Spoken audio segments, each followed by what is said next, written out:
ദൈവനാമത്തിന് മഹത്വം ഉണ്ടാകട്ടെ. എൻ്റെ പേര് നീതു, ഇതെൻ്റെ ഹസ്ബൻഡ് സുബിൻ. ഞങ്ങൾ മുംബൈയിൽ നിന്നാണ് വരുന്നത്. എൻ്റെ സാക്ഷ്യം എന്ന് പറയുന്നത്, ഞാൻ ആദ്യമായിട്ട് കൃപാസനത്തെ പറ്റി അറിയുന്നത് 2018 അന്ന് ഞാനും എൻ്റെ അമ്മയും കൂടെയാണ് ഇവിടെ കൃപാസനത്തിൽ വന്നത്. എല്ലാവരെയും പോലെ തന്നെ ഇവിടെ എവിടെയോ ഇരുന്ന് പ്രാർത്ഥിച്ചിട്ട് ഞങ്ങൾ വീട്ടിൽ പോയി. അന്ന് എനിക്ക് ഉടമ്പടിയെ പറ്റിയോ ഒന്നും എനിക്കറിയില്ലായിരുന്നു. ഈ തിക്കും തിരക്കും ഒക്കെ കണ്ടപ്പോൾ ശരിക്കും അന്ന് ഞാൻ മനസ്സിൽ വിചാരിച്ച ആൾക്കാരൊക്കെ എങ്ങനെ ഇവിടെ വന്നിരിക്കുന്നു എന്ന്. ആ ഒരു ചിന്തയിൽ ഞങ്ങളങ്ങനെ പോയി. എൻ്റെ അമ്മയുടെ വീട് ഇവിടെ അടുത്താണ്. അപ്പോൾ അങ്ങനെ ഇവിടെ വന്ന വഴിക്കാണ് ഞങ്ങളന്ന് ഇവിടെ കയറിയതും. അതുകൊണ്ട് വലിയ പ്രാധാന്യമൊന്നും തോന്നിയില്ല, അങ്ങനെ അങ്ങ് പോയി. 2019 ഞാൻ സൗദിയിലേക്ക് പോവുകയാണ്. ഞാൻ നേഴ്സാണ്. ഞങ്ങൾ വീട്ടിൽ 3 പെൺപിള്ളേരാണ്. ഒരുപാട് കടങ്ങളും ബുദ്ധിമുട്ടുകളും കൊണ്ടാണ് ചെറുപ്പം തൊട്ടേ വളർന്നത്. അപ്പം എല്ലാ പ്രതീക്ഷയും എൻ്റെ തലയിലായിരുന്നു, വീട്ടിലെ ഫുൾ ഉത്തരവാദിത്വം. അങ്ങനെ ഞാൻ 2019 എനിക്ക് സൗദി മോച്ച് കിട്ടി. ഞാൻ സൗദിയിലേക്ക് പോയി. അവിടെ ചെന്നപ്പോഴും എപ്പോഴും ഞാൻ ഓർക്കാറുണ്ട്, ചെറുപ്പം തൊട്ടേ സന്തോഷം എന്ന് പറയുന്നൊരു സാധനം ഉണ്ടായിട്ടില്ല. എപ്പോഴും ദുഃഖങ്ങളും പ്രയാസങ്ങളും, അല്ലെ എല്ലാവർക്കും നേരെ നടക്കേണ്ട കാര്യങ്ങൾ എൻ്റെ ജീവിതത്തിൽ എന്നെ ഒരുപാട് കരയിപ്പിക്കാതെ എനിക്കൊരു കാര്യവും ലഭിച്ചിട്ടില്ല. സൗദി ചെന്നപ്പോഴെങ്കിലും എല്ലാം മാറുമെന്ന് വിചാരിച്ചു. അവിടെ ചെന്നപ്പോഴും ഞാൻ ജോലി ചെയ്തത് സൗദി യമൻ്റെ ബോർഡറിലായിരുന്നു, നജ്റാൻ എന്ന് പറയുന്ന സ്ഥലത്താണ്. നല്ല ബുദ്ധിമുട്ടായിരുന്നു. 12 മണിക്കൂർ ഡ്യൂട്ടി, അതുപോലെ നൈറ്റ് ഓഫ് മാത്രം. നഴ്സുമാർക്കായിട്ടുള്ളവർക്ക് മനസ്സിലാവും. അപ്പോൾ ഈ നൈറ്റ് ഓഫ് മാത്രം കിട്ടിയിട്ട് നമുക്കൊന്ന് ഡ്രസ്സ് അലക്കാനോ ഒന്ന് ചൊവ്വേന്നേരം കുളിക്കാനോ പോലും ഉള്ളൊരു സമയമില്ല. പക്ഷേ ഇതൊന്നും വീട്ടിൽ പറയാൻ പറ്റാത്തൊരവസ്ഥയായിരുന്നു, കാരണം വീട്ടിലെ ബുദ്ധിമുട്ടുകളും പ്രയാസങ്ങളും കാരണം. അങ്ങനെ ഞാൻ അവിടെ പിടിച്ചു നിന്നു. ഒരു 3 വർഷം കഴിഞ്ഞ് ഞങ്ങളുടെ കല്യാണം ഫിക്സ് ചെയ്തു. ഒരു ഏപ്രിൽ മാസം കോവിഡിൻ്റെ സമയത്ത് 2021 ഞങ്ങളുടെ കല്യാണം. ആ സമയത്തും ഇതുപോലെ കല്യാണത്തിൻ്റെ കാര്യങ്ങളും എല്ലാം നടത്തേണ്ടത് ഞാനായിരുന്നു. അപ്പോൾ അതിൻ്റെ പ്രഷറും ടെൻഷനും എല്ലാം ആയിട്ട് ഇങ്ങനെ ഇരിക്കുന്ന സമയങ്ങളിലും കൃപാസനത്തിൻ്റെ സാക്ഷ്യങ്ങൾ ഞാൻ എപ്പോഴും കേൾക്കാറുണ്ടായിരുന്നു, പ്രാർത്ഥിക്കാറുണ്ടായിരുന്നു. ആ സമയത്ത് നാട്ടിലേക്ക് വരുന്നതിന് ഒരാഴ്ച മുമ്പേ ഞാൻ ഡ്യൂട്ടിക്ക് പോകുന്ന സമയത്ത് എൻ്റെ ഹോസ്പിറ്റലിലെ സീനിയറായിട്ടുള്ളൊരു ഡോക്ടർ വന്ന് എൻ്റെ അടുത്ത് പറഞ്ഞു, നീ എത്രയും പെട്ടെന്ന് ഇവിടുന്ന് എന്നാ നിൻ്റെ ടിക്കറ്റ്, എന്നാ നീ നാട്ടിൽ പോകുന്നത്? ഞാൻ പറഞ്ഞു, ഡോക്ടർ ഞാൻ ഒരാഴ്ച കഴിയുമ്പോൾ പോകും. അപ്പോൾ എന്നോട് പറഞ്ഞു, 2 ദിവസത്തിനുള്ളിൽ നിനക്ക് പോകാൻ പറ്റുമോ എന്ന് ചോദിച്ചു. അപ്പോൾ എനിക്ക് മനസ്സിലായില്ല എന്താണെന്ന് ഞാൻ ചോദിച്ചു. അപ്പോൾ പറഞ്ഞു, പണ്ട് നീ നോക്കിയൊരു പേഷ്യൻറ്റിൻ്റെ പേരിൽ ഒരു കേസ് നിനക്കെതിരെ ഉണ്ട്. അപ്പം നീ ഇവിടെ നിന്ന് കഴിഞ്ഞാൽ പിന്നെ ഒരിക്കലും നിനക്ക് നാട്ടിൽ പോകാൻ പറ്റത്തില്ല, അവർ നിന്നെ ജയിലിലാക്കുമെന്ന് പറഞ്ഞു. ഞാൻ ശരിക്കും ഷോക്കായി. എന്താണെന്ന് എനിക്കൊന്നും മനസ്സിലാകുന്നില്ല. അപ്പോൾ ഞാൻ ഏത് പേഷ്യൻ്റാണെന്ന് പോലും എനിക്കറിയില്ല. അപ്പോൾ പിന്നെ പുള്ളി എനിക്ക് എക്സ്പ്ലെയിൻ ചെയ്തു തന്നു. കോവിഡിൻ്റെ സമയത്ത് ഞാൻ നോക്കിയൊരു പേഷ്യൻറ്റ്, ഞാൻ ഒരേ ഒരു ദിവസം മാത്രമേ പേഷ്യൻറ്റിനെ നോക്കിയിട്ടുള്ളൂ. അപ്പോൾ ആ പേഷ്യൻറ്റ് ഒരു 18-19 വയസ്സുള്ള ഒരു സൗദി പേഷ്യൻ്റായിരുന്നു. ഒരു ചെറുപ്പക്കാരി കൊച്ചായിരുന്നു. ഒരു 200 അതിന് മുകളിൽ നല്ലതായിട്ട് വെയിറ്റ് ഉള്ള ഒരു കുട്ടിയായിരുന്നു. അപ്പോൾ സൗദി ആ കോവിഡിൻ്റെ സമയത്ത് കൊച്ച് എക്മോയിലൊക്കെ ആയിരുന്നു. എക്മോയിൽ നിന്നൊക്കെ റിക്കവറായി. അത് എക്മോയിൽ നിന്ന് മാറ്റിയതിൻ്റെ പിറ്റേ ദിവസം ഞാൻ ഡ്യൂട്ടിക്ക് ചെല്ലുമ്പം എനിക്കാണ് ഈ പേഷ്യൻറ്റിനെ ഇട്ടത്. അപ്പം ചെന്നപ്പോൾ തന്നെ എൻ്റെ മനസ്സിൽ ഇത് എടുക്കരുതെന്ന് എന്തോ എനിക്ക് തോന്നിയതുകൊണ്ട് ഞാൻ അപ്പോൾ തന്നെ എൻ്റെ സീനിയർ നഴ്സിനോട് എന്ന് പറഞ്ഞു, ചേച്ചി എനിക്കിത് എടുക്കാൻ പറ്റത്തില്ല, ഞാൻ ഈ കേസ് നോക്കിയിട്ടില്ലല്ലോ, ഇതിലും എക്സ്പീരിയൻസ് ഉള്ളവരുണ്ടല്ലോ, അവർക്ക് കൊടുത്താൽ പോരേന്ന് ചോദിച്ചു. അപ്പോൾ പുള്ളിക്കാർ പറഞ്ഞു, എക്മോയിൽ നിന്നൊക്കെ എടുത്താലേ പ്രശ്നമൊന്നുമില്ല, നീ നോക്കിക്കോളാൻ പറഞ്ഞു. അങ്ങനെ നോക്കി. ഒരു രാത്രി 2 മണി 3 മണിയൊക്കെ ആയ സമയത്ത് പേഷ്യൻറ്റിനെ, ഞങ്ങൾ ആ സമയങ്ങളിലാണ് പേഷ്യൻറ്റ് ബാത്തൊക്കെ കൊടുക്കുന്നത്. അപ്പോൾ രാവിലെ ഉള്ളവരൊക്കെ എക്മോയിൽ നിന്ന് ഇട്ട പേഷ്യൻ്റ് ആയതുകൊണ്ടും ജസ്റ്റ് ഒന്ന് ചേഞ്ച് ചെയ്താൽ തന്നെ പേഷ്യൻ്റെ ഹാർട്ട് റേറ്റ് മാറാനും BP ഒക്കെ ഫ്ലക്ച്വേറ്റ് ആകാനുള്ള ചാൻസ് ഉള്ളതുകൊണ്ട് ഒരാൾ പോലും ഈ പേഷ്യൻറ്റിനെ അനക്കിയിട്ടില്ല. പക്ഷേ എനിക്കങ്ങനെ ഇടാൻ തോന്നിയില്ല. രാവിലെ മോർണിംഗ് ഡ്യൂട്ടിക്കാർക്ക് നമ്മൾ കൊടുക്കുമ്പോൾ വൃത്തിയായിട്ടൊക്കെ കൊടുക്കണ്ടേന്ന് ഓർത്ത് ഞാൻ ജസ്റ്റ് ബെഡ്ഷീറ്റ് നോക്കിയപ്പോൾ പേഷ്യൻ്റ് മോഷൻ പാസ് ചെയ്ത് ഈ മുട്ടിൻ്റെ അവിടം വരെ പച്ച കളറിൽ മോഷൻ പാസ് ചെയ്ത് കിടക്കുവാണ്. അപ്പം എൻ്റെ ഒരു മനസാക്ഷിയുടെ പുറത്ത് ഞാൻ ഓർത്തൊന്ന് ക്ലീൻ ചെയ്തേക്കാം എന്ന് വിചാരിച്ച് ഞാനും എൻ്റെ 2 കൂട്ടുകാരും കൂടെ വന്ന് ഞങ്ങൾ ഒരുമിച്ച് നിന്ന് പേഷ്യൻറ്റിനെ ജസ്റ്റ് വളരെ സൂക്ഷിച്ച് തന്നെയാണ് ടേൺ ചെയ്യുന്നത്. ഈ ടേൺ ചെയ്യുന്ന സമയത്ത് പെട്ടെന്ന് പേഷ്യൻ്റെ ഹാർട്ട് റേറ്റ് താഴുകയും പെട്ടെന്ന് ഒരു 40-42 പോയി. പെട്ടെന്ന് തന്നെ ഞങ്ങൾ ഡോക്ടറിനെ വിളിച്ചു. പെട്ടെന്ന് CPR സ്റ്റാർട്ട് ചെയ്തു. 2 മിനിറ്റിനുള്ളിൽ തന്നെ പേഷ്യൻ്റ് റിവേർട്ട് ആവുകയും ചെയ്തു. ഒരാഴ്ചക്കുള്ളിൽ പേഷ്യൻ്റ് ഹോസ്പിറ്റലിൽ നിന്ന് ഡിസ്ചാർജ് ആയി പോയി. വീൽ ചെയറിലാണ് പോയത്. പക്ഷേ ഈ ഇൻസിഡൻറ്റ് നടന്ന സമയത്ത് അന്ന് ഡ്യൂട്ടിയിലുണ്ടായിരുന്ന ഒരു ജൂനിയർ ഡോക്ടർ എനിക്കെതിരെ ഒത്തിരി എല്ലാവരുടെ മുമ്പിൽ എന്നെ ഒരുപാട് ഇൻസൾട്ട് ചെയ്തു. ഇവർക്ക് എന്തിനാണ് പേഷ്യൻറ്റിനെ കൊടുത്തത്, ഇവർക്ക് നോക്കാൻ അറിയത്തില്ലെങ്കിൽ എന്നൊക്കെ പറഞ്ഞു. അപ്പോഴും ഞാൻ പറഞ്ഞു, ഡോക്ടറെ ഞാൻ ആദ്യമേ പറഞ്ഞതാണ് എനിക്കിങ്ങനെയുള്ള പേഷ്യൻറ്റിനെ നോക്കാൻ അറിയത്തില്ല. അപ്പോൾ പുള്ളിക്ക് ടെൻഷൻ, സത്യം പറഞ്ഞു കഴിഞ്ഞാൽ ഈ എക്മോ നോക്കുന്നൊരു സീനിയർ ഡോക്ടറുണ്ട്. ഇങ്ങനെ ഈ പേഷ്യൻ്റ് എന്തെങ്കിലും സംഭവിച്ചു എന്ന് പറഞ്ഞാൽ അയാൾ ഒരുപാട് പ്രശ്നം ഉണ്ടാക്കും. അപ്പം അയാളെ ഫേസ് ചെയ്യാനുള്ള പേടി കാരണം ആ പ്രഷർ മൊത്തം ഇയാൾ എൻ്റെ മേലെ തീർത്തു. അങ്ങനെ എല്ലാ ICU നിൽക്കുന്ന എല്ലാ സ്റ്റാഫിൻ്റെ മുമ്പിൽ വെച്ച് എന്നെ ഒരുപാട് ചീത്ത പറഞ്ഞു. ഞാൻ ഒത്തിരി കരഞ്ഞു. അല്ലാതെ ഞാൻ മനഃപൂർവ്വം ഒരു തെറ്റും ഞാൻ ചെയ്തില്ല. ഞാൻ ആ പേഷ്യൻ്റ് ഒന്ന് വൃത്തിയായിട്ട് കിടത്താമെന്ന് ഓർത്ത് തിരിച്ചത് മാത്രമേ ഉള്ളൂ. പക്ഷേ ഞാൻ അപ്പോഴും ഈശോയോട് പറഞ്ഞു, കർത്താവേ ഞാനൊരു തെറ്റും ചെയ്തില്ലല്ലോ, ഞാനിതൊന്നും മാറ്റാൻ വേണ്ടി ശ്രമിച്ചതല്ലേ ഉള്ളൂ, എന്നിട്ട് എന്തിനാണ് എന്നെ ഇങ്ങനെ എല്ലാവരുടെ മുമ്പിൽ നാണം കെടുത്തിയെന്ന് വിചാരിച്ചു. പക്ഷെ ഞാൻ പ്രാർത്ഥിക്കുന്നുണ്ടായിരുന്നു. അങ്ങനെ ഈ ഒരു പ്രശ്നത്തിൻ്റെ പേരിലാണ് ഇയാൾ എന്നോട് പെട്ടെന്ന് നാട്ടിൽ പോകാൻ പറയുന്നത്. അപ്പം ഈ പേഷ്യൻ്റ് ഡിസ്ചാർജായി പോയിട്ട് 1 വർഷം കഴിയുന്നു. അപ്പം ഈ കാര്യമാണ് അന്നാ സംഭവിച്ച കാര്യം. ഞാൻ എന്നിട്ട് വീണ്ടും ഞാൻ പറഞ്ഞു, ഡോക്ടറെ എനിക്ക് ഒരാഴ്ച കൊണ്ട് നാട്ടിൽ പോകാൻ പറ്റത്തില്ല, കാരണം ഞാൻ ഓൾറെഡി ടിക്കറ്റ് എടുത്തു കഴിഞ്ഞു. അപ്പോൾ പുള്ളി പറഞ്ഞു, എനിക്കറിയില്ല, എന്തെങ്കിലും സംഭവിച്ചാൽ നീ ഇതിന് ഉത്തരവാദിത്വം വഹിക്കണം. അപ്പോൾ ഞാൻ പറഞ്ഞു, ഡോക്ടറെ ഞാൻ ഒറ്റയ്ക്കല്ലല്ലോ പേഷ്യൻറ്റിനെ നോക്കിയത്, എല്ലാവരും ഇല്ലായിരുന്നോ, ഞാനൊരു തെറ്റും ചെയ്തിട്ടില്ലല്ലോ. അപ്പോൾ പുള്ളി പറഞ്ഞു, അങ്ങനെയൊന്നും പറഞ്ഞാൽ പറ്റത്തില്ല, നിൻ്റെ സമയത്താണ് ഇത് സംഭവിച്ചതെന്ന് പറഞ്ഞു. അങ്ങനെ ഞാൻ പോയില്ല, ഞാൻ അവിടെ തന്നെ നിന്നു. ഒരാഴ്ച കഴിഞ്ഞ് ഞാൻ നാട്ടിലേക്ക് വന്നു. എൻ്റെ കല്യാണം കഴിഞ്ഞു. കല്യാണം കഴിഞ്ഞ് 2-3 ദിവസം കഴിയുമ്പോൾ എന്നെ വീണ്ടും പുള്ളി സൗദിയിൽ നിന്ന് വിളിച്ചിട്ട് പറഞ്ഞു, നീ ഒരിക്കലും തിരിച്ച് സൗദിയിലേക്ക് കയറി വരില്ലെന്ന് പറഞ്ഞു. ശരിക്കും ഞാൻ തകർന്നു പോയി. ഒന്നാമത്തെ കാരണം ഈ കല്യാണത്തിന് വേണ്ടി വാങ്ങിച്ചേക്കുന്ന കടങ്ങൾ, കൂട്ടുകാർക്ക് ഒരുപാട് പൈസ കൊടുക്കാനുണ്ട്, വീട്ടിലും എന്നെ മാത്രമാണ് ആശ്രയം. ഇപ്പം ഇതെല്ലാം കൂടെ കേട്ടിട്ട് എന്നോട് ഇനി തിരിച്ച് കയറി വരരുതെന്ന് പറഞ്ഞപ്പോൾ സത്യത്തിൽ എൻ്റെ മുമ്പിൽ ഫുള്ള് ബ്ലാങ്ക് ആയിപ്പോൾ. എന്ത് ചെയ്യണമെന്ന് എനിക്ക് അറിയത്തില്ലാത്ത അവസ്ഥയായിരുന്നു. ഇതൊന്നും എനിക്ക് ആരോടും പറയാനും പറ്റത്തില്ല. പക്ഷേ സാധാരണ ഞങ്ങൾക്കെതിരെ എന്തെങ്കിലും ഒരു പ്രശ്നം വന്നാൽ ഹോസ്പിറ്റലിൽ തന്നെ നമ്മളോട് പറയാറുണ്ട്. അപ്പം ഞാൻ ഈ ഡോക്ടറിനോട് ചോദിക്കുന്നുണ്ട്, ഡോക്ടറെ എൻ്റെ പേരിൽ ഇങ്ങനെ ഒരു പ്രശ്നം ഉണ്ടായിട്ട് എന്നോട് ഹോസ്പിറ്റലിൽ നിന്ന് ആരും പറഞ്ഞില്ലല്ലോ. അപ്പോൾ പുള്ളി എന്നോട് പറഞ്ഞു, നീ ഇതാരോടും പറയരുത്, പറഞ്ഞു കഴിഞ്ഞാൽ നിനക്കെതിരെ വേറെ പ്രശ്നങ്ങളുണ്ടാകും, ഞാൻ നിന്നെ സേവ് ചെയ്യാനാണ് നോക്കുന്നത്, നിനക്ക് എന്നെ വിശ്വാസമില്ലേന്ന് ചോദിച്ചു. അപ്പോൾ ഞാൻ ഓർത്തു, ശരിയായിരിക്കും, പുള്ളി ആരും അറിയാതെ എന്നെ സേവ് ചെയ്യുന്നതായിരിക്കും ആദ്യം ഞാൻ വിചാരിച്ചത്. അപ്പോൾ പുള്ളി എന്നോട് പറഞ്ഞു, നീ ഉടനെ കയറി വരരുത്. ആ സമയത്ത് അവിടെ റംസാൻ മാസമായിരുന്നു. അപ്പോൾ എന്നോട് പറഞ്ഞു, വരാൻ പാടില്ല, കേസ് നടന്നുകൊണ്ടിരിക്കുക, വന്നു കഴിഞ്ഞാൽ നിന്നെ ജയിലിലിടും, അവർ $1 കണക്കിന് പൈസയാണ് ഇതിന് നഷ്ടപരിഹാരമായിട്ട് ചോദിച്ചേക്കുന്നത്, നിൻ്റെ സമയത്തായതുകൊണ്ട് നേഴ്സിൻ്റെ പേരിലാണ് കുറ്റം വന്നേക്കുന്നതെന്ന് പറഞ്ഞു. ആദ്യമൊന്നും ഞാൻ വീട്ടിൽ പറഞ്ഞില്ല, കാരണം അവർ തകർന്നു പോകുന്നതുകൊണ്ട്. പിന്നീട് എനിക്ക് പറയേണ്ടി വന്നു. അങ്ങനെ ഞാൻ വീട്ടിലൊക്കെ ഈ കാര്യങ്ങളൊക്കെ പറഞ്ഞു. എല്ലാവരും ഭയങ്കര വിഷമമായി, എന്ത് ചെയ്യണമെന്ന് അറിയത്തില്ല. പക്ഷേ എന്നോട് വീട്ടിൽ നിന്നും അതുപോലെ ഹസ്ബൻഡും പറഞ്ഞു, നമുക്ക് ജീവനല്ലേ വലുത്, ആയുസ്സും ആരോഗ്യം ഉണ്ടെങ്കിൽ നമുക്ക് എങ്ങനെയെങ്കിലുമൊക്കെ കടം വീടാം, നീ തിരിച്ചു പോകണ്ട എന്ന് പറഞ്ഞു. വീട്ടിൽ നിന്നും എല്ലാവരും പറഞ്ഞു തിരിച്ചു പോകണ്ട. ഞാൻ ആ സമയത്ത് ഒരുപാട് പള്ളികളിലും അച്ഛന്മാരോടും സിസ്റ്റേഴ്സിനോടൊക്കെ വിളിച്ചു ചോദിച്ചു ഈ ഒരു കാര്യം.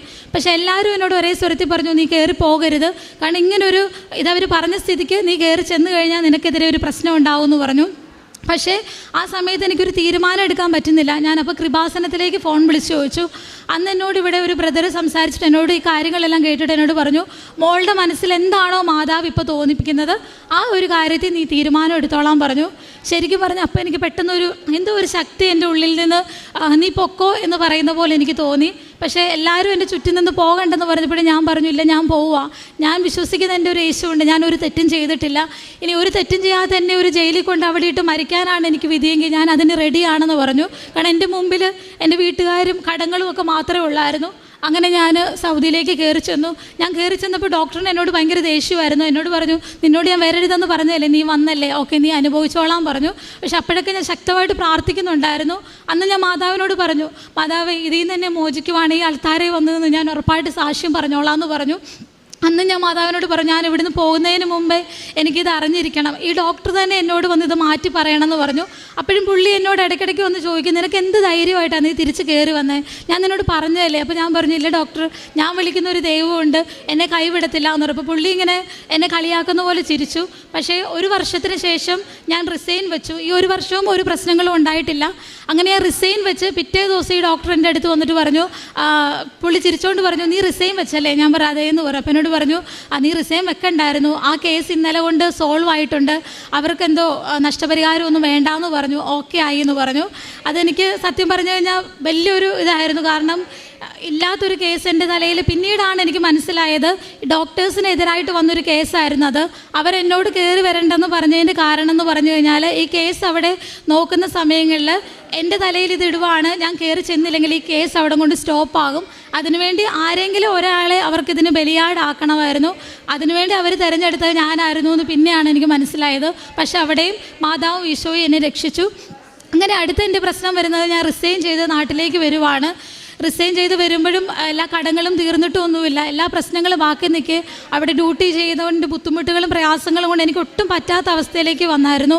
സ്ട്രെസ്സ് കാരണം ഞാനല്ലാതാകുന്ന ഒരു അവസ്ഥയിലേക്ക് വന്നു. അങ്ങനെ ഞാൻ അവിടുന്ന് റിസൈൻ ചെയ്ത് നാട്ടിലേക്ക് വന്നു. നാട്ടിലന്ന് ഞങ്ങൾ മുംബൈയിലാണ് താമസിക്കുന്നത്. ഞാൻ മുംബൈ എയർപോർട്ടിലേക്കാണ് വരുന്ന വഴിയിലെല്ലാം ഞാൻ പ്രാർത്ഥിക്കുന്നുണ്ടായിരുന്നു, ഈശോയെ ഒരു മലയാളിയെ പോലും കാണുന്നില്ലല്ലോ എന്ന്. സത്യത്തിൽ ഇപ്പം ഞാൻ ഓർക്കും, ഞാൻ ചോദിച്ച് വാങ്ങിച്ച കുരിശാണോ എന്ന്. കാരണം ഒരു മലയാളിയെങ്കിലും തരണേ, എനിക്ക് വർത്തമാനം പറയാൻ ഞാൻ കുറേ നേരമായിട്ട് പ്രാർത്ഥിച്ചു. അങ്ങനെ ജിദ്ദ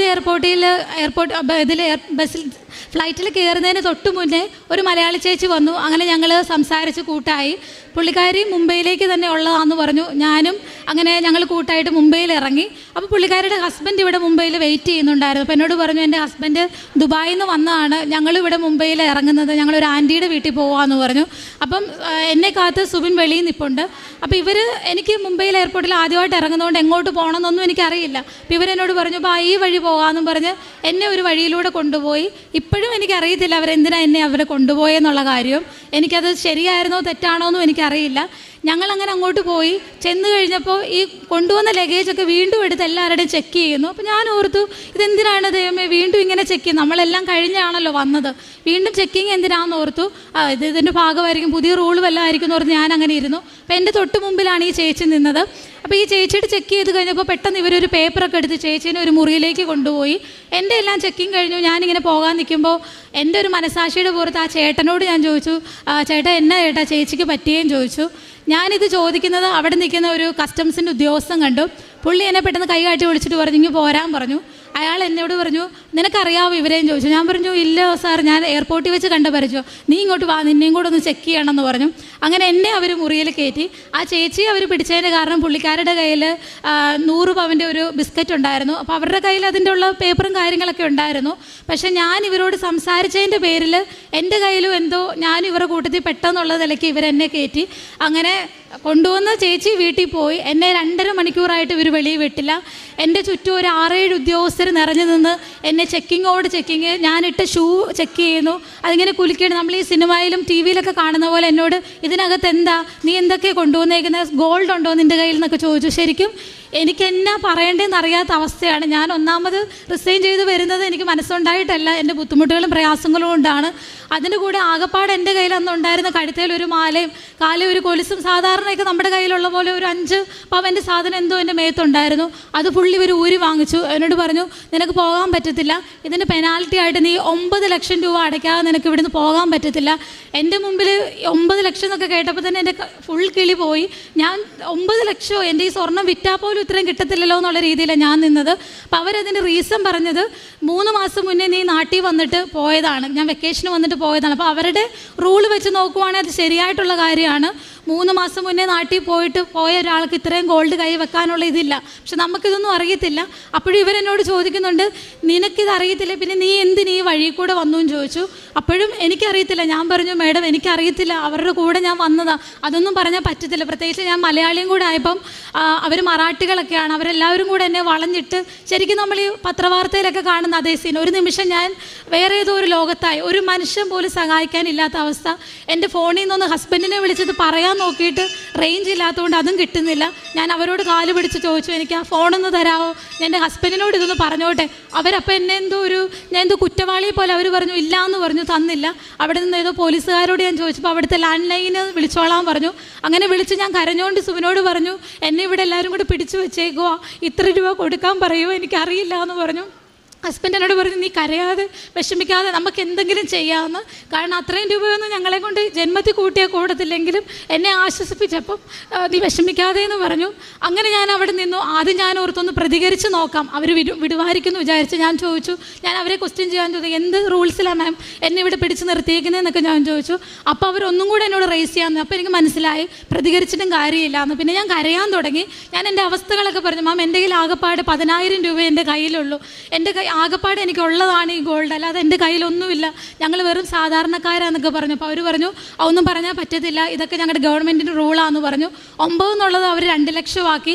അത് കഴിഞ്ഞ് അത് കുറച്ച് ലാസ്റ്റ് 79,000 രൂപ വെച്ച് നിർത്തിയിട്ട് അവർ പറഞ്ഞു, 79,000 രൂപ അടയ്ക്കാതെ നിനക്ക് ഇവിടുന്ന് പോകാൻ പറ്റത്തില്ല, ഇല്ലെങ്കിൽ നീ ഗോൾഡ് എല്ലാം ഇവിടെ വെച്ചിട്ട് പോകുക, എന്നാണോ കാശും കൊണ്ട് വരുന്നത് അപ്പോൾ റെസിപ്റ്റും കൊണ്ട് വാപ്പ തരാമെന്ന് പറഞ്ഞു. ഞാൻ അപ്പോഴത്തേക്ക് എനിക്ക് മനസ്സിലായി ഇനി ഒന്നും നടക്കില്ല. ഞാനപ്പം ഒരുപാട് നിന്ന് കരഞ്ഞു വിഷമിച്ചു. ആ സമയത്തും ഞാൻ ഓൺലൈൻ ഉടമ്പടി എടുത്തിട്ടുണ്ടായിരുന്നു. അപ്പം എൻ്റെ കയ്യിൽ ബാഗിൽ മാതാവിൻ്റെ കൊന്തയും അതേൽ കാശുരൂപം ഉണ്ടായിരുന്നു. ഞാൻ പെട്ടെന്ന് ഇവരിത് പറഞ്ഞുകൊണ്ടിരുന്ന സമയത്ത് എൻ്റെ ബാഗിലെ കാശുരൂപത്തെ പിടിച്ചിട്ട് ഞാൻ പറഞ്ഞു, മാതാവേ നീ ഒരുപാട് ജീവിതത്തിൽ ഇടപെടുന്നില്ലേ, നീ സഞ്ചാരി മാതാവ് എന്നല്ലേ പറഞ്ഞ്, അമ്മ നീ ഇതിപ്പോൾ ഇടപെട്ടേ പറ്റത്തുള്ളൂ, അമ്മേ നീ എന്നെ ഇവിടുന്ന് രക്ഷിക്കണേ, എന്നെ ഇവിടുന്ന് രക്ഷിക്കാൻ ആരുമില്ല എന്ന് പറഞ്ഞു. ഇത് പറഞ്ഞ സെക്കൻഡിനുള്ളിൽ അത്രയും നേരം ആ 6 പേരുടെ കൂട്ടത്തിൽ എന്നെ ഏറ്റവും കൂടുതൽ ദേഷ്യപ്പെട്ട ഒരു മേഡം ഉണ്ടായിരുന്നു. അവർ പെട്ടെന്ന് എനിക്ക് നേരെ തിരിഞ്ഞിട്ട് എന്നോട് ചോദിച്ചു, നീ എന്തിനാ ഇവിടെ നിൽക്കുന്നത്, പോകുന്നില്ലേ എന്ന് ചോദിച്ചു. എനിക്ക് സത്യം പറഞ്ഞു കഴിഞ്ഞാൽ എനിക്ക് വട്ടായതാണോ അവർക്ക് വട്ടായതാണോ എന്ന് വരെ ഞാൻ ചിന്തിച്ചു പോയി. കാരണം അത്രയും നേരം എന്നെ കലുതുള്ളി കൊല്ലാൻ നിന്നൊരു മേഡം പെട്ടെന്ന് ചിരിച്ചുകൊണ്ട് എന്നോട് പറയുക, പോകുന്നില്ലേ നീ ചോദിച്ചു. അപ്പോൾ ഞാൻ അവരിങ്ങനെ ഷോക്കായിട്ട് നോക്കി. അപ്പോൾ അവർ എൻ്റെ കയ്യിൽ ആ ഗോൾഡെല്ലാം എൻ്റെ കൈ പെറുക്കി തന്നിട്ട് പറഞ്ഞു, നീ പൊക്കോളാൻ പറഞ്ഞു. പെട്ടെന്ന് എനിക്ക് അവരുടെ മുമ്പിൽ അവിടെ ആ മേഡത്തെ അല്ല എനിക്ക് കാണാൻ, എനിക്ക് എൻ്റെ മാതാവ് അവിടെ നിൽക്കുന്ന പോലെ തോന്നിയത്. എൻ്റെ ജീവിതത്തിൽ ഒരിക്കലും ഞാൻ ആരുടെയും കാലേ വീണിട്ടില്ല. ആ നിമിഷത്തിൽ ഞാൻ അറിയാതെ മുട്ടുകുത്തി അവരുടെ നിലത്ത് വീണ് അവരുടെ കാലേ വീണ് കരഞ്ഞു. ആ റൂമിൽ നിന്ന് ഞാൻ വെളിയിറങ്ങുമ്പോൾ എൻ്റെ കണ്ണി ഫുള്ള് ഇരുട്ടായിരുന്നു. എനിക്ക് ഇപ്പം എന്താ നടന്നത്, ഞാൻ ഏത് പ്രോബ്ലത്തിൽ നിന്നാണ് വെളിയിൽ വന്നതെന്ന് പോലും അറിയാൻ പറ്റാത്ത രീതിയിലാണ് ഞാൻ വെളിയിലേക്ക് ചെല്ലുമ്പോഴും എൻ്റെ കരച്ചിൽ കണ്ടിട്ട് ഹസ്ബൻഡ് ഓർത്തു എൻ്റെ സ്വർണ്ണമൊക്കെ അവിടെ വാങ്ങിച്ചു വെച്ചു എന്നോർത്ത് എന്നോട് സമാധാനിപ്പിക്കുന്നുണ്ട്. പോട്ടൻ ഇത് മോളെ, ജീവൻ തിരിച്ചു കിട്ടിയില്ലേ, നീ വിഷമിക്കാതെ എന്ന് പറഞ്ഞു.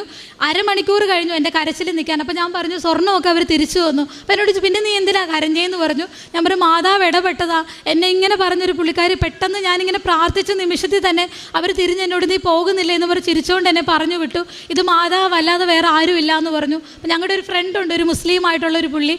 അപ്പം അവരൊക്കെ ഇതിനിടയ്ക്ക് ഈ സുബിൻ വിളിച്ച് പറയുമ്പോൾ അവരൊക്കെ പറഞ്ഞു, കസ്റ്റംസുകാരെ കൈ കിട്ടിക്കഴിഞ്ഞാൽ പിന്നെ അവർ നോക്കണ്ട, അതെന്തായാലും പോയി, ഒന്നെങ്കിൽ ആ ഗോൾഡ് പോയില്ലേ ഒന്നും ചെയ്യാൻ പറ്റില്ല എന്ന് പറഞ്ഞു. പക്ഷേ ഇത് അറിഞ്ഞു കഴിഞ്ഞപ്പോൾ അവർ തന്നെ പറഞ്ഞു, നിങ്ങളുടെ ഈശോ നിങ്ങളെ രക്ഷിച്ചതാണ്, അല്ലാതെ ഇങ്ങനെ വരാനുള്ള യാതൊരു ചാൻസും ഇല്ല എന്ന് പറഞ്ഞു. അതായിരുന്നു എനിക്ക് കൃപാസനത്തോടും മാതാവിനോടും അടുക്കാൻ എൻ്റെ ജീവിതത്തിൽ ഉണ്ടായ ഏറ്റവും വലിയ അനുഭവം. അതിനുശേഷമാണ് ഞാനിവിടെ കഴിഞ്ഞ മാസം ജൂലൈ 4-ാം തീയതി ഞാനിവിടെ ഒന്ന് ഉടമ്പടി എടുത്തിരുന്നു. എൻ്റെ ഉടമ്പടിയിൽ ഞാൻ വെച്ച 6 നിയോഗങ്ങളിൽ എനിക്ക് 5 കാര്യങ്ങൾ സാധിച്ചു കിട്ടി. ഒന്നാമത്തെ കാര്യം ഞാൻ വെച്ചിരുന്നത്, എനിക്ക് ഈശോയോട് പഴയതുപോലെ സ്നേഹത്തോടുകൂടെ പ്രാർത്ഥിക്കാൻ പറ്റണമെന്നായിരുന്നു. ഞാൻ പണ്ട് നന്നായിട്ട് പ്രാർത്ഥിക്കുന്ന ഒരു വ്യക്തിയായിരുന്നു. പക്ഷേ എപ്പോഴൊക്കെയോ എൻ്റെ ജീവിതത്തിൽ ഭയങ്കര ബ്ലോക്കായി പോയിട്ടുണ്ട്. എനിക്ക് പ്രാർത്ഥിക്കാൻ പറ്റുന്നില്ല, നന്നായിട്ട് എന്നെ ഈശോയെ സ്നേഹിക്കാൻ പറ്റുന്നില്ല, അനുഭവം എനിക്ക് അനുഭവിച്ചറിയാൻ പറ്റുന്നില്ലായിരുന്നു. അപ്പോൾ ആദ്യത്തെ നിയോഗം തന്നെ ഞങ്ങൾ അതായിരുന്നു വെച്ചത്. അത് വെച്ചതിന് ശേഷം 1 മാസങ്ങൾക്ക് ശേഷം എനിക്കറിയില്ല, ഞങ്ങളുടെ കുടുംബജീവിതത്തിൽ ഭയങ്കര മാറ്റങ്ങളായിരുന്നു. ഞങ്ങൾ നന്നായിട്ട് പ്രാർത്ഥിക്കാൻ തുടങ്ങി. ജപമാല ചൊല്ലുന്ന ഒരു ശീലം എനിക്ക് കുറവായിരുന്നു. പക്ഷേ ഇപ്പം ഞങ്ങൾക്ക് ജപമാല ചൊല്ലാത്തൊരു ദിവസം ഉണ്ടായ ഭയങ്കര ഒരു കുറ്റബോധമാണ്. ഞങ്ങൾ രണ്ടുപേരും ഒരുപാട് പ്രാർത്ഥിക്കാൻ തുടങ്ങി. അതുപോലെ ഞങ്ങൾ ആദ്യം മുംബൈ താമസിച്ചിരുന്നത് ഞങ്ങളുടെ ജോലി സ്ഥലത്തു നിന്നും 1.5 കിലോമീറ്റർ 1.5 മണിക്കൂർ ദൂരെ ഒരു സ്ഥലത്തായിരുന്നു. അവിടെ അടുത്ത് പള്ളിയൊന്നും ഇല്ലായിരുന്നു. അതുകൊണ്ട് ഞായറാഴ്ച കുർബാനയ്ക്കൊന്നും പോകത്തില്ലായിരുന്നു. അപ്പോഴും ഞങ്ങൾ പറഞ്ഞു, ഈശോയെ നിനക്ക് ഞങ്ങളെ അങ്ങോട്ട് അടുപ്പിക്കണമെങ്കിൽ അടുത്തൊരു പള്ളി ഉള്ളിടത്തേക്ക് ഞങ്ങൾക്കൊരു സ്ഥലം തരണമെന്ന്. ഇവിടുന്ന് കൃപാസനത്തിൽ നിന്ന് ഉടമ്പടി എടുത്തു പോയി ഒരാഴ്ച കഴിഞ്ഞപ്പോഴാണ് ഞങ്ങളുടെ ഞങ്ങളുടെ കട ദാദർ എന്ന് പറയുന്ന സ്ഥലത്താണ്. അവിടുന്ന് 5 മിനിറ്റ് അപ്പുറം ഒരു റൂം ഞങ്ങൾക്ക് ശരിയായി എന്ന് പറഞ്ഞു. അവിടെ ഞങ്ങൾ ഷിഫ്റ്റായി. ഞങ്ങൾ ഇവിടെ വരുമ്പോഴും ഞങ്ങൾക്ക് അറിയത്തില്ല ഇവിടെ പള്ളിയുള്ള കാര്യമൊന്നും. അപ്പോൾ പള്ളി എവിടെയാണെന്ന് അന്വേഷിച്ച് നടന്നപ്പോഴാണ് അറിഞ്ഞത് ഞങ്ങളുടെ വീടിന് 2 മിനിറ്റ് അപ്പുറം നടക്കുന്നത് മലയാളി ചർച്ചാണ്. അങ്ങനെ ഞങ്ങളിപ്പോൾ പള്ളിയിലെന്നും പോകുന്നുണ്ട്. അവിടുത്തെ ചർച്ചിലൊക്കെ ഞങ്ങൾ ഭയങ്കര ആക്റ്റീവായിട്ട് ഞങ്ങൾക്ക് അവിടെ അപ്പം ഈശോ ഞങ്ങളെ വീണ്ടും അടുപ്പിച്ചതാണെന്ന് ഞങ്ങൾക്ക് അപ്പം മനസ്സിലായി. രണ്ടാമത്തെ എൻ്റെ നിയോഗം, എൻ്റെ ചെറുപ്പകാലം തൊട്ട് ഇതുവരെ എൻ്റെ വീട്ടിൽ ഞങ്ങൾക്ക് 1 സെൻറ്റ് സ്ഥലമോ ഒരു വീടോ ഒന്നും ഞങ്ങൾക്കില്ലായിരുന്നു. ഞങ്ങളുടെ ബന്ധുക്കാർക്കും എല്ലാവർക്കും വീട് സ്ഥലമൊക്കെ ഉണ്ട്. എൻ്റെ വീട്ടിൽ എൻ്റെ അച്ചാച്ചനും അമ്മച്ചിക്കും ഒന്നും ഞങ്ങൾക്ക് പാരമ്പര്യമായിട്ട് സ്വത്തുകളോ ഒന്നും ഇല്ലാത്തതുകൊണ്ട് തന്നെ അവർക്ക് ആകപ്പാട് ചെയ്യാൻ പറ്റിയത് എന്നെ പഠിപ്പിക്കാമെന്ന് മാത്രമായിരുന്നു. അങ്ങനെ എന്നെ BSc നഴ്സിംഗ് പഠിപ്പിച്ചു. ഒരുപാട് ലോണും കടമൊക്കെ എടുത്ത് പഠിപ്പിച്ചു. അതുകൊണ്ട് തന്നെ ഞങ്ങൾക്ക് സ്ഥലം വാങ്ങിക്കാനോ ഒന്നും പറ്റിയില്ല. എൻ്റെ കല്യാണം കഴിഞ്ഞ ഉടനെ അനിയത്തിയുടെ കല്യാണം നടത്തണമായിരുന്നു. അങ്ങനെ ആകെ ബുദ്ധിമുട്ടിരിക്കും. ഇനി എങ്ങനെ ഒരു സ്ഥലം വാങ്ങിക്കുമെന്ന് പോലും എനിക്കറിയില്ല. ഞാൻ അവിടുന്ന് ജോലി നിർത്തി പോരുകയും ചെയ്തു. പക്ഷെ ഇവിടെ ഒന്ന് ഉടമ്പടിയിൽ ഞാൻ വെച്ചിട്ടുണ്ടായിരുന്നു വീടും സ്ഥലവും. 5 മാസങ്ങൾക്ക് മുമ്പ് ഡിസംബറിൽ ഞങ്ങൾക്കൊരു 10 സെൻറ്റ് സ്ഥലം വാങ്ങിക്കാനുള്ള ഇത് മാതാവ് ഈശോയും തന്നു. അതിൻ്റെ രജിസ്ട്രേഷൻ കഴിഞ്ഞു. വീണ്ടും അതിൻ്റെ താഴെ ഒരു 10 സെൻറ്റ് സ്ഥലം കൂടെ ഉണ്ട്. അതിനും കൂടെ ഉള്ള ഞങ്ങൾ അഡ്വാൻസ് കൊടുത്തിട്ടുണ്ട്. ഇപ്പോഴും എനിക്കറിയില്ല അതെങ്ങനെ നടക്കുമെന്ന്. പക്ഷേ എനിക്ക് ഉറപ്പുണ്ട് അതും ഈശോ നടത്തും. അതുപോലെ 2 വീട്ടിലേക്കും ഞങ്ങൾ വീട് വേണമെന്നാണ് പ്രാർത്ഥിച്ചത്. അപ്പോൾ എൻ്റെ ഹസ്ബൻഡിൻ്റെ വീട്ടിൽ ചേട്ടനൊക്കെ അവർ വാടക വീട്ടിലായിരുന്നു താമസിച്ചുകൊണ്ടിരുന്നത്. അപ്പോൾ പെട്ടെന്ന് അപ്രത്യക്ഷമായിട്ട് പള്ളിയിൽ നിന്ന് കുറേ പേർക്ക് വീട് കൊടുക്കുന്ന കൂട്ടത്തിൽ ചേട്ടായിയുടെ പേര് വരികയും ചേട്ടായിക്ക് അങ്ങനെ വീട് റെഡിയായി. അവർ വീടിൻ്റെ തറക്കല്ലൊക്കെ ഇട്ട് കഴിഞ്ഞു. എത്രയും പെട്ടെന്ന് വീടിൻ്റെ പണി അങ്ങനെ അവർക്കും വീട് കിട്ടി.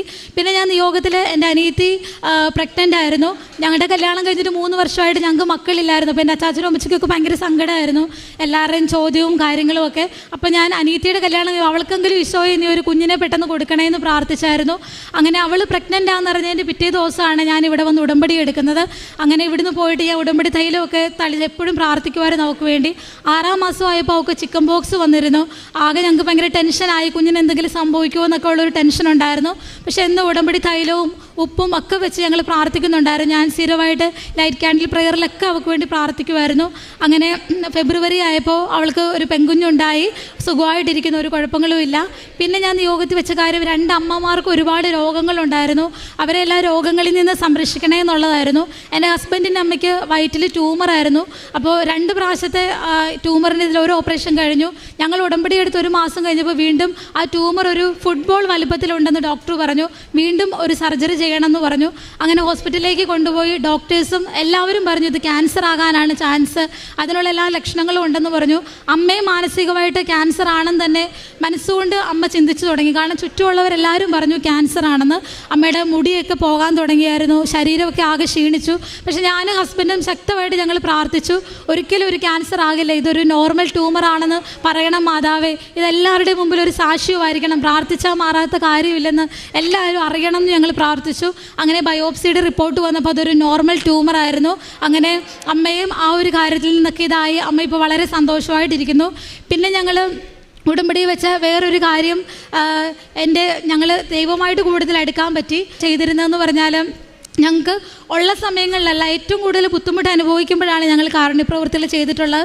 ചില സമയങ്ങളിൽ ഒരു 100 രൂപ പോലും എടുക്കാൻ ബുദ്ധിമുട്ടുള്ള സമയത്തിൽ ഞങ്ങൾ ഇല്ലാത്ത പൈസ കടം വാങ്ങിച്ചിട്ട് ഞങ്ങൾ ഹോസ്പിറ്റൽ, ഞങ്ങളുടെ മുംബൈയിൽ ടാറ്റ എന്ന് പറയുന്നൊരു ഹോസ്പിറ്റലുണ്ട്, ക്യാൻസർ സെൻ്ററാണ്. അപ്പോൾ അതിൻ്റെ വെളിയിൽ ഒരുപാട് പേര് ഹോസ്പിറ്റലിൽ അഡ്മിറ്റ് ആകാൻ പറ്റാത്ത ഒരുപാട് പേര് വഴി സൈഡിൽ കിടപ്പുണ്ട്. അപ്പോൾ അവർക്കൊരു ദിവസം ഫുഡും കൊണ്ട് ഞങ്ങൾ പോയി. അവിടെ ചെന്നപ്പോൾ ഞങ്ങളുടെ കയ്യിലുള്ള പൈസയ്ക്ക് ഉള്ളത്രയും ഞങ്ങൾ വാങ്ങിച്ചുകൊണ്ട് പോയി. പക്ഷേ 2 മിനിറ്റ് കൊണ്ട് ഒരു വലിയൊരു തേനീച്ചക്കൂട്ടം വരുന്ന പോലെ എല്ലാവരും ഞങ്ങളുടെ കയ്യിൽ നിന്ന് എല്ലാം വാങ്ങിച്ച് 2 മിനിറ്റ് കൊണ്ട് എല്ലാം തീർന്നു. കുറേ പേര് ഞങ്ങളുടെ മുമ്പ് ഇങ്ങനെ കൈ നീട്ടി നിന്നു. എനിക്കത് സഹിക്കാൻ പറ്റുന്നതിനേക്കാൾ അപ്പുറമായിരുന്നു. ഞാൻ ഒരുപാട് അവിടെ നിന്ന് കരഞ്ഞു. ഞാൻ ഈശോയോട് പറഞ്ഞു, ഈശോയെ ഞങ്ങൾക്കിപ്പോൾ പൈസ ഒന്നും ഇല്ലാത്തതുകൊണ്ടല്ലേ, എന്തെങ്കിലും ഉള്ളൊരു സമയത്താണ് എനിക്ക് ഇത്രയും ആൾക്കാർക്കും ഭക്ഷണം കൊടുക്കാമായിരുന്നല്ലോ. ഞാൻ ഈശോയോട് പറഞ്ഞു, ഈശോയെ എനിക്ക് എന്തെങ്കിലും തരുന്ന സമയത്ത് എന്നെ കൊണ്ട് പറ്റുന്ന പോലെ ആരും എൻ്റെ മുമ്പിൽ കൈ നീട്ടിയിട്ട് ഇല്ലാതെ പോകരുത്, എനിക്ക് എല്ലാവർക്കും കൊടുക്കണം, അർഹതപ്പെട്ടവർക്ക് അത് കൊടുക്കണമെന്ന് എൻ്റെ മനസ്സിൽ എപ്പോഴും ഉണ്ട്. അതിനുശേഷം ഞങ്ങളിപ്പോഴും ഓൾഡ് ഏജ് ഹോമിലൊക്കെ ഞങ്ങളെ കൊണ്ട് പറ്റുന്ന ഈ പ്രാവശ്യം ഞങ്ങളെടുത്തൊരു തീരുമാനം, ഞങ്ങളുടെ ബർത്ത്ഡേയും വെഡിങ് ആനിവേഴ്സറി ഒന്നും നമ്മൾ വലിയ ഗ്രാൻഡായിട്ടൊന്നും സെലിബ്രേറ്റ് ചെയ്യാതെ ആ പൈസ മാറ്റി വെച്ച് ആർക്കെങ്കിലും കൊടുക്കണം എന്നായിരുന്നു. അങ്ങനെ കഴിഞ്ഞ ദിവസമായിരുന്നു ഞങ്ങളുടെ വെഡിങ് ആനിവേഴ്സറിയൊക്കെ. അപ്പോൾ ആ പൈസ ഞങ്ങൾ മാറ്റി വെച്ച് ഓൾഡ് ഏജ് ഹോമിലുള്ളവർക്ക് വീട്ടിൽ നിന്ന് കൊണ്ട് ഫുഡും കാര്യങ്ങളൊക്കെ വാങ്ങിച്ചു കൊടുത്തു. അപ്പോൾ ഇതൊക്കെയാണ് ഞങ്ങളുടെ ജീവിതത്തിൽ സംഭവിച്ച കാര്യങ്ങൾ. ഒരുപാട് ഞങ്ങൾ ഈ ഷോയുടെ അടുത്തു. ഒരു സാക്ഷ്യം കൂടെ ഉണ്ട്. എൻ്റെ ഹസ്ബൻഡിൻ്റെ ചേട്ടൻ്റെ വൈഫ് പ്രഗ്നൻ്റ് ആയിരുന്ന സമയത്ത് 3-ാം മാസമായിരുന്നപ്പോഴത്തേക്ക് അവർ പറഞ്ഞു, ഡോക്ടേഴ്സ് പറഞ്ഞിരുന്നു ഈ കുഞ്ഞിനെ കിട്ടത്തില്ല, അബോർട്ട് ചെയ്ത് കളയണം, കാരണം കുഞ്ഞിന് ഓൾറെഡി എന്തോ ഒരു അബ്നോർമാലിറ്റീസ് ഉണ്ടായിരുന്നു. അപ്പോൾ അവർ പറഞ്ഞു ബെറ്റർ നിങ്ങളിപ്പോൾ തന്നെ ഇത് ചെയ്ത് കളയുന്നു. അപ്പം ചേട്ടായിക്കും ചേച്ചിക്കും എന്ത് ചെയ്യണമെന്ന് അറിയത്തില്ല. ഞങ്ങളും ഒക്കെ ഒരുപാട് പ്രാർത്ഥിച്ചു. അന്ന് എൻ്റെ മദറിൻലോ വന്ന് ഇവിടെ ഉടമ്പടി എടുത്ത് ഇതിനു വേണ്ടി പ്രാർത്ഥിക്കുന്നുണ്ടായിരുന്നു അമ്മ. അതുപോലെ തന്നെ ഞങ്ങളും എന്നും പ്രാർത്ഥിക്കുന്നുണ്ടായിരുന്നു. ഞങ്ങളുടെ പ്രാർത്ഥനയിൽ എല്ലാ ദിവസവും കുഞ്ഞിനെയും കൊണ്ട് ഇവിടെ വന്ന് സാക്ഷ്യം പറയണമെന്നാണ് ഞങ്ങൾ പ്രാർത്ഥിച്ചിരുന്നത്. അവരെത്രയും പെട്ടെന്ന് വരും. അതിനു മുമ്പ് ഞങ്ങൾ പറയുവാണ്, കാരണം ഞങ്ങൾ ഒരുപാട് കുഞ്ഞിന് വേണ്ടി പ്രാർത്ഥിച്ചിട്ടുള്ളതാണ്. അപ്പോൾ എല്ലാവരും പറഞ്ഞു കുഞ്ഞിനെ കളഞ്ഞേക്ക്, നിങ്ങൾ എന്തിനാ ഇത്രയും വലിയൊരു ബുദ്ധിമുട്ട്. ഡോക്ടേഴ്സ് എല്ലാവരും ആവർത്തിച്ച് പറഞ്ഞു ഞങ്ങൾക്ക് ഒരു ഉത്തരവാദിത്വമില്ല, ജനിക്കുന്ന കുഞ്ഞിന് എന്തായാലും ഒരു ന്യൂറോളജിക്കൽ പ്രോബ്ലം കാണും, ഇല്ലെങ്കിൽ അങ്ങനത്തെ ഒരു പ്രശ്നം ഉണ്ടാകും, ഡൗൺ സിൻഡ്രോം അങ്ങനെ എന്തെങ്കിലും കാണുന്നവർ ഉറപ്പിച്ച് പറഞ്ഞു. പക്ഷേ ഞങ്ങളുടെ തീരുമാനത്തിൽ തന്നെ മുന്നോട്ട് പോയി. ഉടമ്പടി തൈലം വെച്ച് അമ്മ എന്നും വയറ്റിൽ കുരിശ് വരച്ച് ചേച്ചിക്ക് പ്രാർത്ഥിക്കുന്നുണ്ടായിരുന്നു. ഡെലിവറിക്ക് കയറുന്നതിന് മുമ്പും ഓരോ സ്കാനിങ്ങിന് മുമ്പും ഒക്കെ ഞങ്ങൾ പ്രാർത്ഥിക്കുന്നുണ്ടായിരുന്നു. അതിൻ്റെ ഫലമായിട്ട് കുഞ്ഞുണ്ടായി. അവനെ ലൂക്കാച്ചെന്നാണ് വിളിക്കുന്നത്. ഒരു കുഴപ്പമില്ലാത്ത ആരോഗ്യവാനായ ഒരു കുഞ്ഞിനാണ് ചേച്ചി ജന്മം നൽകിയത്. മുമ്പുള്ള 2 കുഞ്ഞുങ്ങളെക്കാൾ ഒരുപാട് ആക്റ്റീവാണ് അവനും. അപ്പോൾ ഇത്രയൊക്കെ അനുഗ്രഹങ്ങൾ തന്ന ഈശോയ്ക്കും അമ്മ മാതാവിനും ഒരുപാട് നന്ദി. ഇനിയും ഞങ്ങളുടെ ജീവിതത്തിൽ ഈശോയ്ക്ക് വേണ്ടി ജീവിക്കണം എന്നാണ് ഞങ്ങളുടെ ആഗ്രഹം. ഞങ്ങളെപ്പോഴും ഇപ്പോൾ പ്രാർത്ഥിക്കുന്നത് അത് തന്നെയാണ്. ജീവിതത്തിൽ ഒരുപാട് വലിയ പൊസിഷനിലൊന്നും എത്താൻ പറ്റിയില്ലെങ്കിലും നമ്മുടെ ജീവിതം കൊണ്ട്, നമ്മുടെ ഒരു വാക്കുകൊണ്ടെങ്കിലും ഈശോയെ മറ്റുള്ളവർക്ക് കൊടുക്കണം എന്നാണ് ഞങ്ങളുടെ ഏറ്റവും വലിയ ആഗ്രഹം. മാതാവിൻ്റെ ഒരു വലിയൊരു സന്ദേശം ഇവരിലൂടെ എന്ന് വെച്ചാൽ ഇവിടെ സാക്ഷ്യം പറയുന്ന ഒരുപാട് ചെറുപ്പക്കാരായിട്ടുള്ള പുതിയതായിട്ട് കല്യാണം കഴിഞ്ഞ് അധികം വർഷമാവാത്ത ഒരുപാട് പേരിവിടെ ഈ ഒരു കാലഘട്ടത്തിലും വിവാഹം എന്ന കൂതാശയിലും വിവാഹം എന്നതിനൊക്കെ ഒരുപാട് ബുദ്ധിമുട്ടുകളുണ്ടാകുന്ന സമയത്ത് ഇങ്ങനെ പ്രാർത്ഥനയിൽ ഈ അവസാനം ഈ മകൾ സാക്ഷ്യം അവസാനിക്കുമ്പോൾ ഞങ്ങൾ എന്നാണ് പറഞ്ഞത്. അതുകൊണ്ട് തന്നെയാണ് വിവാഹം എന്ന കൂതാശയിൽ നമ്മളെപ്പോഴും പറയണത്. ആ വാക്കത് സാക്ഷ്യം പറയുമ്പോൾ വരുന്ന വാക്കല്ല, അത് സ്വാഭാവികമായിട്ടും പ്രാർത്ഥനയിലായിരിക്കുന്നവർ പറയുമ്പം വരുന്നൊരു വാക്കാണ്. അപ്പം ഞങ്ങൾ ഒരുമിച്ച് ഇനി തൊട്ട് കർത്താവിന് വേണ്ടി ജീവിക്കാൻ തുടങ്ങുമെന്ന് ഈ ഒരു കാലഘട്ടത്തിൽ പുതിയൊരു തലമുറ വ്യക്തമായ അനുഭവത്തിലൂടെ, അല്ലാതെ വെറുതെ ഒരു പള്ളിയിൽ നമ്മൾ ചില പക്ഷേ ധ്യാനം അറിയാതെ വെറുതെ ഒരു പ്രതിജ്ഞ ചൊല്ലുന്ന കണക്കല്ലല്ലോ, വ്യക്തമായിട്ട് പറഞ്ഞിട്ടുണ്ട്. മാതാവിൻ്റെ ഒരു ഇടപെടലിൻ്റെ വ്യക്തമായിട്ടുള്ള സാഹചര്യങ്ങളും അതിൽ മാതാവ് ഇടപെട്ട വിധവും, ഒപ്പം മറ്റുള്ളവർക്ക് വേണ്ടി പ്രാർത്ഥിച്ചപ്പോൾ ഇടപെട്ട വിധമെല്ലാം, അപ്പം നല്ല സോളിഡായിട്ടുള്ളൊരു വിശ്വാസത്തിൻ്റെ ബോധ്യത്തിലാണ് നിൽക്കുന്നത്. അല്ലെങ്കിൽ ഈ കാലഘട്ടത്തിൽ ആരാണ് ദൈവത്തിനെക്കുറിച്ച് മൈക്കെടുത്ത് ഇത്രയും പേരുടെ മുമ്പിൽ, ഒരുപക്ഷെ നാളെ വലിയൊരു സമൂഹത്തിന് മുമ്പിൽ സംസാരിക്കണമെങ്കിൽ നമുക്ക് കർത്താവിനെക്കുറിച്ചും അതിനെക്കുറിച്ചും കേട്ടുള്ള അറിവ് അല്ലല്ലോ പറയേണ്ടത്. ഇത് ജീവിതാനുഭവം വെച്ച് ലോകത്തിന് മുമ്പ് വിളിച്ച് പറയുകയാണ്. അതിന് പറ്റിയ ദൈവാനുഭവങ്ങൾ ഉടമ്പടിയിൽ വരുന്നതിന് മുമ്പ് തന്നെ പരിശുദ്ധ അമ്മയുടെ സഹായത്തിലൂടെ സാഹചര്യങ്ങൾ കേൾക്കുമ്പോൾ നമ്മൾ കേൾക്കുന്നവർ പോലും വല്ലാതെ ഒരു പേടിച്ച് പ്രാർത്ഥിക്കുന്ന ഒരു സാഹചര്യത്തിലൊക്കെയും മാതാവ് ആ പ്രാർത്ഥിക്കുന്ന നിമിഷം തന്നെ ഒരു അടയാളം കിട്ടിയെന്നുള്ളൂ. ഇപ്പോൾ നമ്മൾ വിശ്വസിച്ചാലും ഇല്ലെങ്കിൽ ഇതൊന്നും ഇവരെ സംബന്ധിക്കുന്ന വിഷയമേ അല്ല. പക്ഷേ ആ ഒരു വിശ്വാസത്തെ കേൾക്കുന്നവർക്കും ഇങ്ങനെയുള്ള അനുഭവങ്ങൾ ഉണ്ടായവർക്കും, കാരണം ഇങ്ങനെയുള്ള സാക്ഷ്യങ്ങൾ അനുദിനം നമ്മളിവിടെ കേൾക്കുന്ന, അപ്പോൾ മാതാവ് ഇത്രയും സഞ്ചാരി മാതാവ് പ്രാർത്ഥിക്കുന്നവരുടെ അടുക്കൽ ICUയിലും എയർപോർട്ടിലും വക്കീൽ ഓഫീസിലും ഒക്കെ ഇങ്ങനെ അനുഭവങ്ങൾ നടക്കുന്ന എത്രയേറെ സാക്ഷ്യങ്ങളാണ്. ഏറെ പ്രത്യേകിച്ച് ഈ സാക്ഷ്യങ്ങളെല്ലാം നമുക്ക് പ്രാർത്ഥിക്കുവാനായിട്ടുള്ളൊരു പ്രചോദനമാവട്ടെ എന്നും, ഒപ്പം ഇതുപോലെ ദൈവത്തിനെ കൂട്ടുപിടിച്ച് നടക്കുന്ന വലിയൊരു സമൂഹം ഉടമ്പടിയിൽ വളർന്നു വരുന്നുണ്ട് എന്നുള്ളതും പരിശുദ്ധ അമ്മ അവരോടൊപ്പം സഞ്ചരിക്കുന്നുണ്ടെന്നൊരു ബോധ്യം നമുക്ക് നൽകട്ടെ എന്ന് പ്രാർത്ഥിക്കുന്നു. നമുക്ക് കരങ്ങളടിച്ച് ദൈവത്തിൻ്റെ നാമം മഹത്വപ്പെടുത്താം. എൻ്റെ പേര് സുബി. ഞാൻ തിരുവല്ലയിൽ നിന്ന് വരുന്നു. ഞാൻ കുവൈറ്റിൽ ഇപ്പം നേഴ്സായിട്ട് വർക്ക് ചെയ്യുന്നു. ഞാനിവിടെ 2022 ഡിസംബറിൽ ഇവിടെ ആദ്യമായിട്ട് വരുന്നത്. എനിക്കൊരു കിഡ്നി സ്റ്റോൺ ഓപ്പറേഷനായിട്ട് ഞാൻ ഹോസ്പിറ്റലിൽ അഡ്മിറ്റായി കിടന്നപ്പോൾ എൻ്റെ ആൻറ്റി വഴിയാണ് ഞാൻ ഇവിടത്തെ പറ്റി അറിയുന്നത്. ആദ്യമൊക്കെ ഞാൻ ഇതിനെപ്പറ്റി കേട്ടിട്ടുണ്ടെങ്കിലും എനിക്ക് വലിയ വിശ്വാസം അത്രയൊന്നും ഇല്ലായിരുന്നു. പക്ഷേ എനിക്കന്ന് ആശുപത്രിയിൽ ഞാനന്ന് പോയതിന് ശേഷം എനിക്ക് ഒരുപാട് വിഷമങ്ങൾ അതിന് ശേഷം വന്നു. ഞാൻ ജോലിക്ക് വേണ്ടിയിട്ട് കുവൈറ്റിലേക്ക് പോകാനായിട്ട് എല്ലാം ശരിയാകുമെന്ന് കരുതിയിരുന്ന സമയത്താണ് എനിക്ക് ഈ ഓപ്പറേഷൻ വരുന്നത്. അപ്പോൾ അവർ പറഞ്ഞു ഡിസംബറിൽ തന്നെ അവർ കുവൈറ്റിലോട്ട് കൊണ്ടുപോകും. അപ്പോൾ അതിന് മുമ്പായിട്ട് നിങ്ങൾക്ക് എന്തെങ്കിലും സർജറി ചെയ്യണമെന്നുണ്ടെങ്കിൽ ചെയ്തോണം, അല്ലെന്നുണ്ടെങ്കിൽ നിങ്ങൾക്ക് പോകാൻ പറ്റില്ല എന്ന് പറഞ്ഞു. അപ്പം ആ സ്റ്റോണിൻ്റെ സർജറി അന്നേരം തന്നെ ഞങ്ങൾ ചെയ്തു. ഒരു 1.25 ലക്ഷം രൂപയോളം ചിലവായി. അന്ന് ആ സർജറിക്ക് ശേഷം എൻ്റെ ജോലി ഞാൻ റിസൈൻ ചെയ്തു. കാരണം ഡിസംബറിൽ പോകാൻ പറ്റുമല്ലോ, അപ്പം പിന്നെ 2 മാസത്തെ കാര്യമല്ലേ ഉള്ളൂ എന്ന് വിചാരിച്ച് ഞാൻ റിസൈൻ ചെയ്ത് ഞാൻ അവിടെ ഇരുന്ന് കഴിഞ്ഞതിന് ശേഷം ഈ പോകുന്ന കാര്യമൊന്നും ആവുന്നില്ല. മുന്നോട്ട് പോകും തോറും എനിക്ക് ഗ്യാപ്പ് കൂടി വരുക. നഴ്സിംഗ് ഉള്ളവർക്കറിയാം, ഗ്യാപ്പായി കഴിഞ്ഞാൽ പിന്നെ നമുക്ക് ജോലിക്ക് കയറാൻ ബുദ്ധിമുട്ടാണ്. ആ ഡിസംബറിൽ ഞാനിവിടെ വന്ന് ഉടമ്പടി എടുത്ത് പ്രാർത്ഥിച്ചു. ഇവിടെ എന്നെക്കൊണ്ട് ചെയ്യാൻ പറ്റുന്ന രീതിയിൽ ഞാൻ പത്രമൊക്കെ വിതരണം ചെയ്തു, പ്രാർത്ഥിച്ച് മാതാവിനോട് അപേക്ഷിച്ചു. ഞാൻ മിക്കപ്പോഴും ഇവിടെ വരുമ്പോൾ ഞാൻ ആ ഒരു സൈഡിലാണ് വന്നിരുന്ന് പ്രാർത്ഥിക്കുന്നത്. എൻ്റെ സ്ഥിര സ്ഥലമാണ് അവിടെ ഇരുന്ന് പ്രാർത്ഥിക്കുക എന്നുള്ളത്. അങ്ങനെ ഞങ്ങൾക്ക് മെഡിക്കലും കാര്യങ്ങളൊക്കെ ജാനുവരിയിലാണ് അവർ അറേഞ്ച് ചെയ്ത് തന്നെ. ആദ്യത്തെ മെഡിക്കലിൽ പോയി കുഴപ്പങ്ങളൊന്നും ഇല്ലായിരുന്നു. മെഡിക്കൽ ഫിറ്റായി ഞാൻ തിരിച്ചിവിടെ എത്തി. അത് കഴിഞ്ഞ് കുറച്ച് കഴിഞ്ഞപ്പോഴത്തേക്ക് അവർ വിളിച്ച് പറഞ്ഞു, നിങ്ങളുടെ വിസയുടെ കാര്യത്തിൽ അവിടെ ലീവും കാര്യങ്ങളൊക്കെ വരുന്നതുകൊണ്ട് ആ വിസയ്ക്ക് സമയത്തിനുള്ളിൽ നിങ്ങൾക്ക് കയറി വരാൻ വേണ്ടി പറ്റത്തില്ല. അപ്പോൾ നിങ്ങൾക്ക് വീണ്ടും മെഡിക്കൽ റിപ്പീറ്റ് ചെയ്യേണ്ടി വരുമെന്ന് പറഞ്ഞു.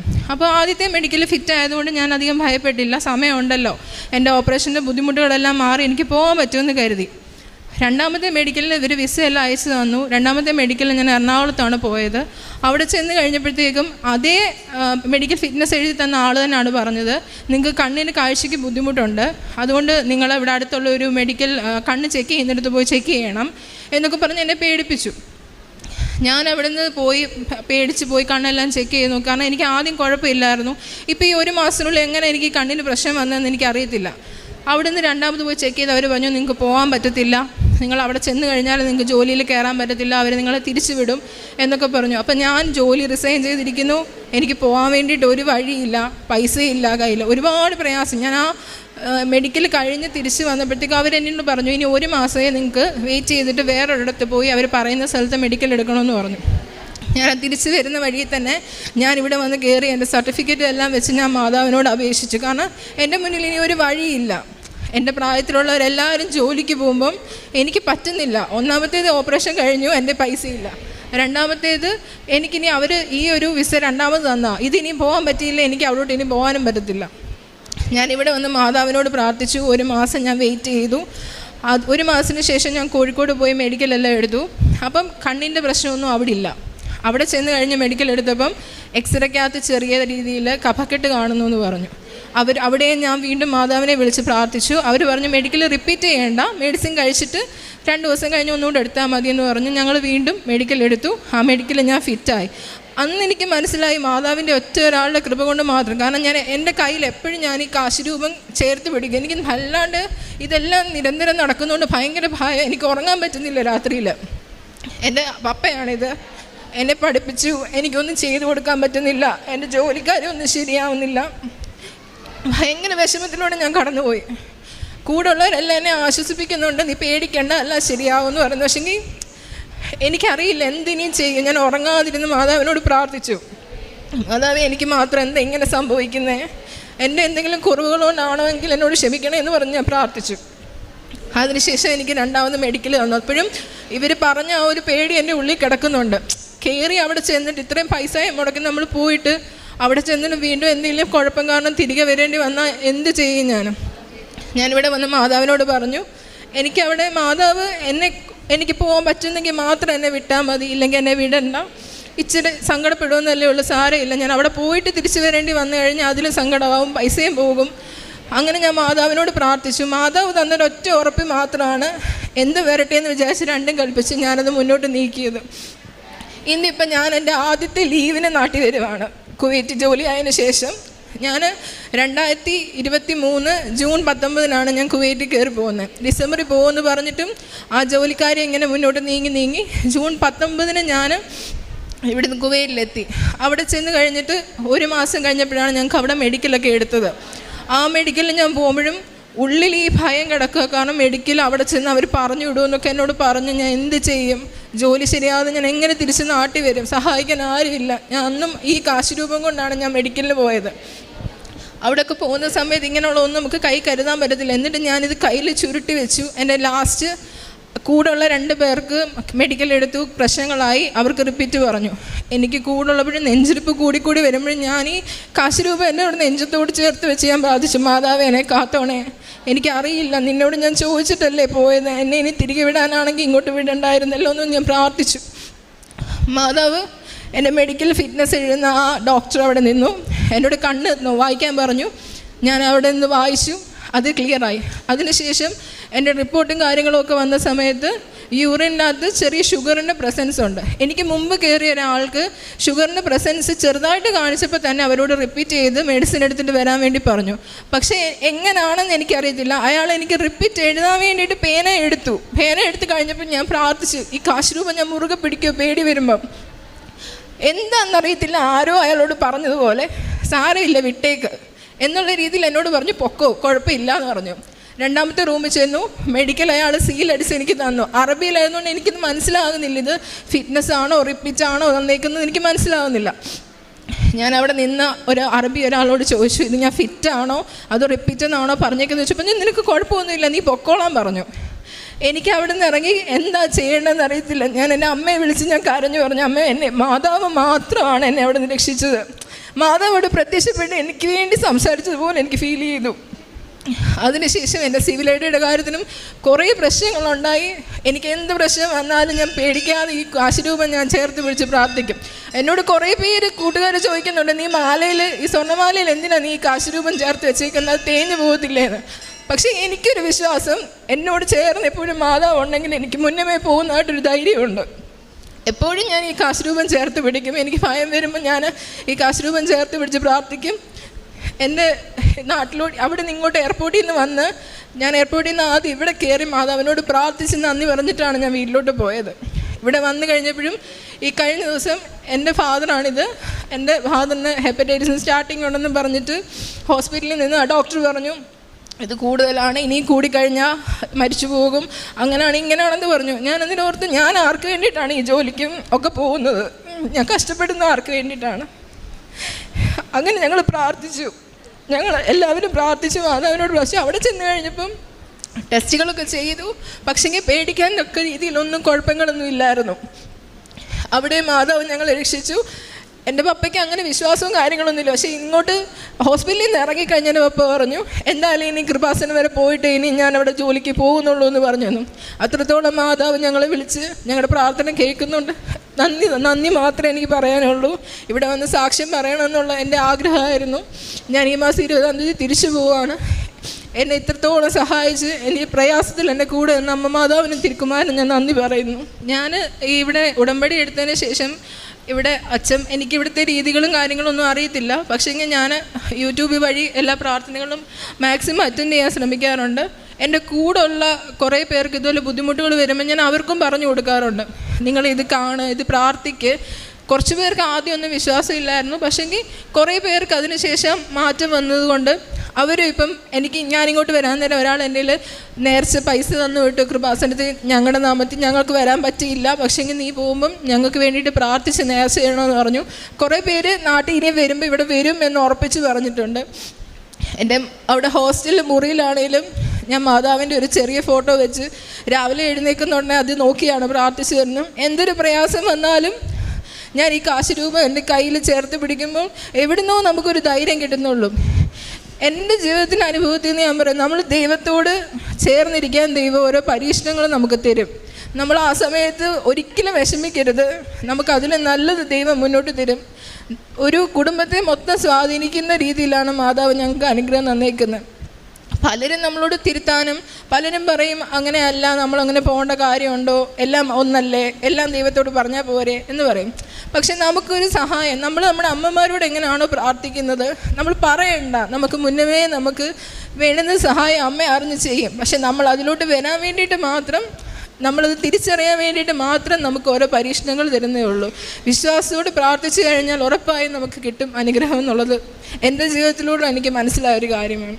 പരിശുദ്ധ അമ്മയുടെ മധ്യസ്ഥതയിലേറെ പ്രത്യേകിച്ച് വ്യക്തിപരമായിട്ട് ലഭിച്ച ഒരു ജോലി സംബന്ധമായിട്ടുള്ള സാക്ഷ്യം, ഒപ്പം അപ്പച്ചൻ്റെ സാക്ഷ്യം എല്ലാം കൂടി ചേർത്താണ് ഈ സാക്ഷ്യം പറഞ്ഞത്. അപ്പോൾ സാക്ഷ്യം അവസാനിപ്പിക്കുമ്പോൾ പറഞ്ഞതുപോലെ വിശ്വസിക്കുന്നവർ വലിയ മഹത്വം, ദൈവത്തിൻ്റെ മഹത്വം ദർശിക്കും എന്നുള്ളൊരു വചനമുണ്ട്. ഉടമ്പടിയിലിരിക്കുന്ന ഓരോ വ്യക്തികളും ഇതുപോലെ തങ്ങളുടെ ജീവിതത്തിൽ ഇപ്പോൾ ഈ ഒരു സാക്ഷ്യത്തിൽ അതിനൊരു വലിയൊരു പങ്ക് വഹിച്ചത്, സാക്ഷ്യം പ്രാർത്ഥിച്ച് കേൾക്കുമ്പോൾ പങ്ക് വഹിച്ചത് കാശ് രൂപത്തിനെ കുറിച്ചാണ് ഒരു ആവർത്തിച്ച് പറഞ്ഞത്, അവസാനം ചേർത്ത് വെച്ചത്. അപ്പം ഒരു ദൈവിക സാന്നിധ്യം നമ്മളോടൊപ്പം സഞ്ചരിക്കുന്നുണ്ടെന്ന് നമ്മൾ മനസ്സിലാക്കുവാൻ ദൈവം പണ്ട് മുതൽക്കേ, അതിപ്പം ഇസ്രായേലിൻ്റെ യാത്രയെ മേഘസ്തംഭം അഗ്നിത്തൂണെന്നൊക്കെ പറയുമ്പോഴും മോശയുടെ കയ്യിൽ വടി എന്നൊക്കെ പറയുമ്പോഴും ദൈവസാന്നിധ്യം ഒരു ടാഞ്ചിബിൾ പ്രസൻസ് എപ്പോഴും ഒരു മാനുഷിക യുക്തിയിൽ നമ്മൾ ആവശ്യപ്പെടാനായിട്ട് സാധ്യതയുള്ളതാണ്. അപ്പോൾ ദൈവം അതുകൊണ്ട് തന്നെയാണ് വ്യഞ്ചരിക്കപ്പെട്ട വസ്തുക്കളും വ്യഞ്ചരിച്ച ജലവുമെല്ലാം ഒരു ക്രിസ്തീയ ജീവിതത്തിലുള്ളവരെ സംബന്ധിച്ചിടത്തോളം അവരുടെ ദൈവ പ്രസൻസിൻ്റെ ഒരു വലിയൊരു എവിഡൻസായിട്ട്, ഒരു സാന്നിധ്യമായിട്ടാണ് നമ്മൾ അതിനെല്ലാം കാണുന്നതും. ഏറ്റവും വലിയ പ്രസൻസ് ദിവ്യകാരുണ്യത്തിലുമാണ്. അപ്പോൾ നമ്മളോടൊപ്പം സഞ്ചരിക്കുന്ന ഈ ദൈവത്തിൻ്റെ സാന്നിധ്യത്തിൻ്റെ ഒരു ഭാഗമായിട്ട് ഉടമ്പടി എടുത്തവർ കൊണ്ട് നടക്കുമ്പോൾ അതിന് വലിയ എഫക്റ്റാണ്. നിങ്ങളത് സാക്ഷികൾ മാത്രം പരിശോധിക്കുമ്പോൾ മനസ്സിലായി, എല്ലാ സാക്ഷ്യങ്ങളിലും ഒരു റെഫറൻസ് ഉടമ്പടി കാശുരൂപത്തിലുണ്ട്. കാരണം അത് പ്രത്യേകം വിധം നമ്മൾ വ്യഞ്ചരിച്ച് നൽകിയിരിക്കുന്നതെന്ന് മാത്രമല്ല, അതിപ്പോൾ എല്ലാവർക്കും കയ്യിലോട്ട് എടുത്തു കഴിഞ്ഞാൽ അങ്ങനെയല്ല. പക്ഷേ വിശുദ്ധിയിൽ ജീവിക്കാൻ ശ്രമിക്കുന്ന, അല്ല ഉടമ്പടിയിൽ ജീവിക്കാൻ ശ്രമിക്കുന്ന ഒരു വ്യക്തി അത് കൈകാര്യം ചെയ്യുമ്പോൾ അത് ആ വ്യക്തിയുടെ വിശുദ്ധിയുമായിട്ട് ബന്ധപ്പെട്ടാണ് ഇതിൻ്റെ ഒരു ആക്ടിവേഷൻ പ്രിൻസിപ്പിൾ ഇരിക്കുന്നത്.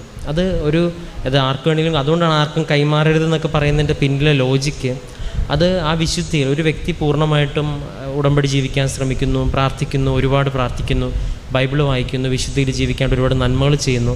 ആ വ്യക്തി എടുത്തു വെച്ച് പ്രാർത്ഥിക്കുമ്പോഴാണ് അതിനല്ലാതെ ആരെങ്കിലും എവിടെയെങ്കിലും കൊണ്ടിട്ട് പ്രവർത്തിച്ചു കഴിഞ്ഞാൽ അങ്ങനെ ഒരു അനുഭവം ഉണ്ടാവും എന്നുള്ളൊരു കാര്യം ഇവിടുന്ന് പറയണില്ല. അപ്പം ഉടമ്പടി എടുത്തൊരു വിശുദ്ധിയുടെ പ്രവർത്തനമാണ്. അത് ആ വിശുദ്ധിയുള്ള വ്യക്തികൾ തന്നെ. അതുകൊണ്ടാണ് ഇതൊക്കെ ഒരു പ്രൈവറ്റ് യൂസിന് നൽകുന്നതാണ്. ഒരു പക്ഷേ നമ്മൾ കൊടുത്തു വിട്ടാൽ പോലും തിരികെ മേടിക്കണം എന്നൊക്കെ പറയണത് നമ്മൾ ഇത്രയും നാൾ ചെയ്തതിൻ്റെ ഒരു പ്രാർത്ഥനയും ഇത്രയും ലക്ഷക്കണക്കിന് ആളുകളുടെ ഒരു ഉടമ്പടിയുടെയൊക്കെ ഒരു ആരാധനയുടെയൊക്കെ ഒരു വലിയൊരു ബലത്തിലാണ് നമ്മളത് ആശീർവദിക്കുന്നത്.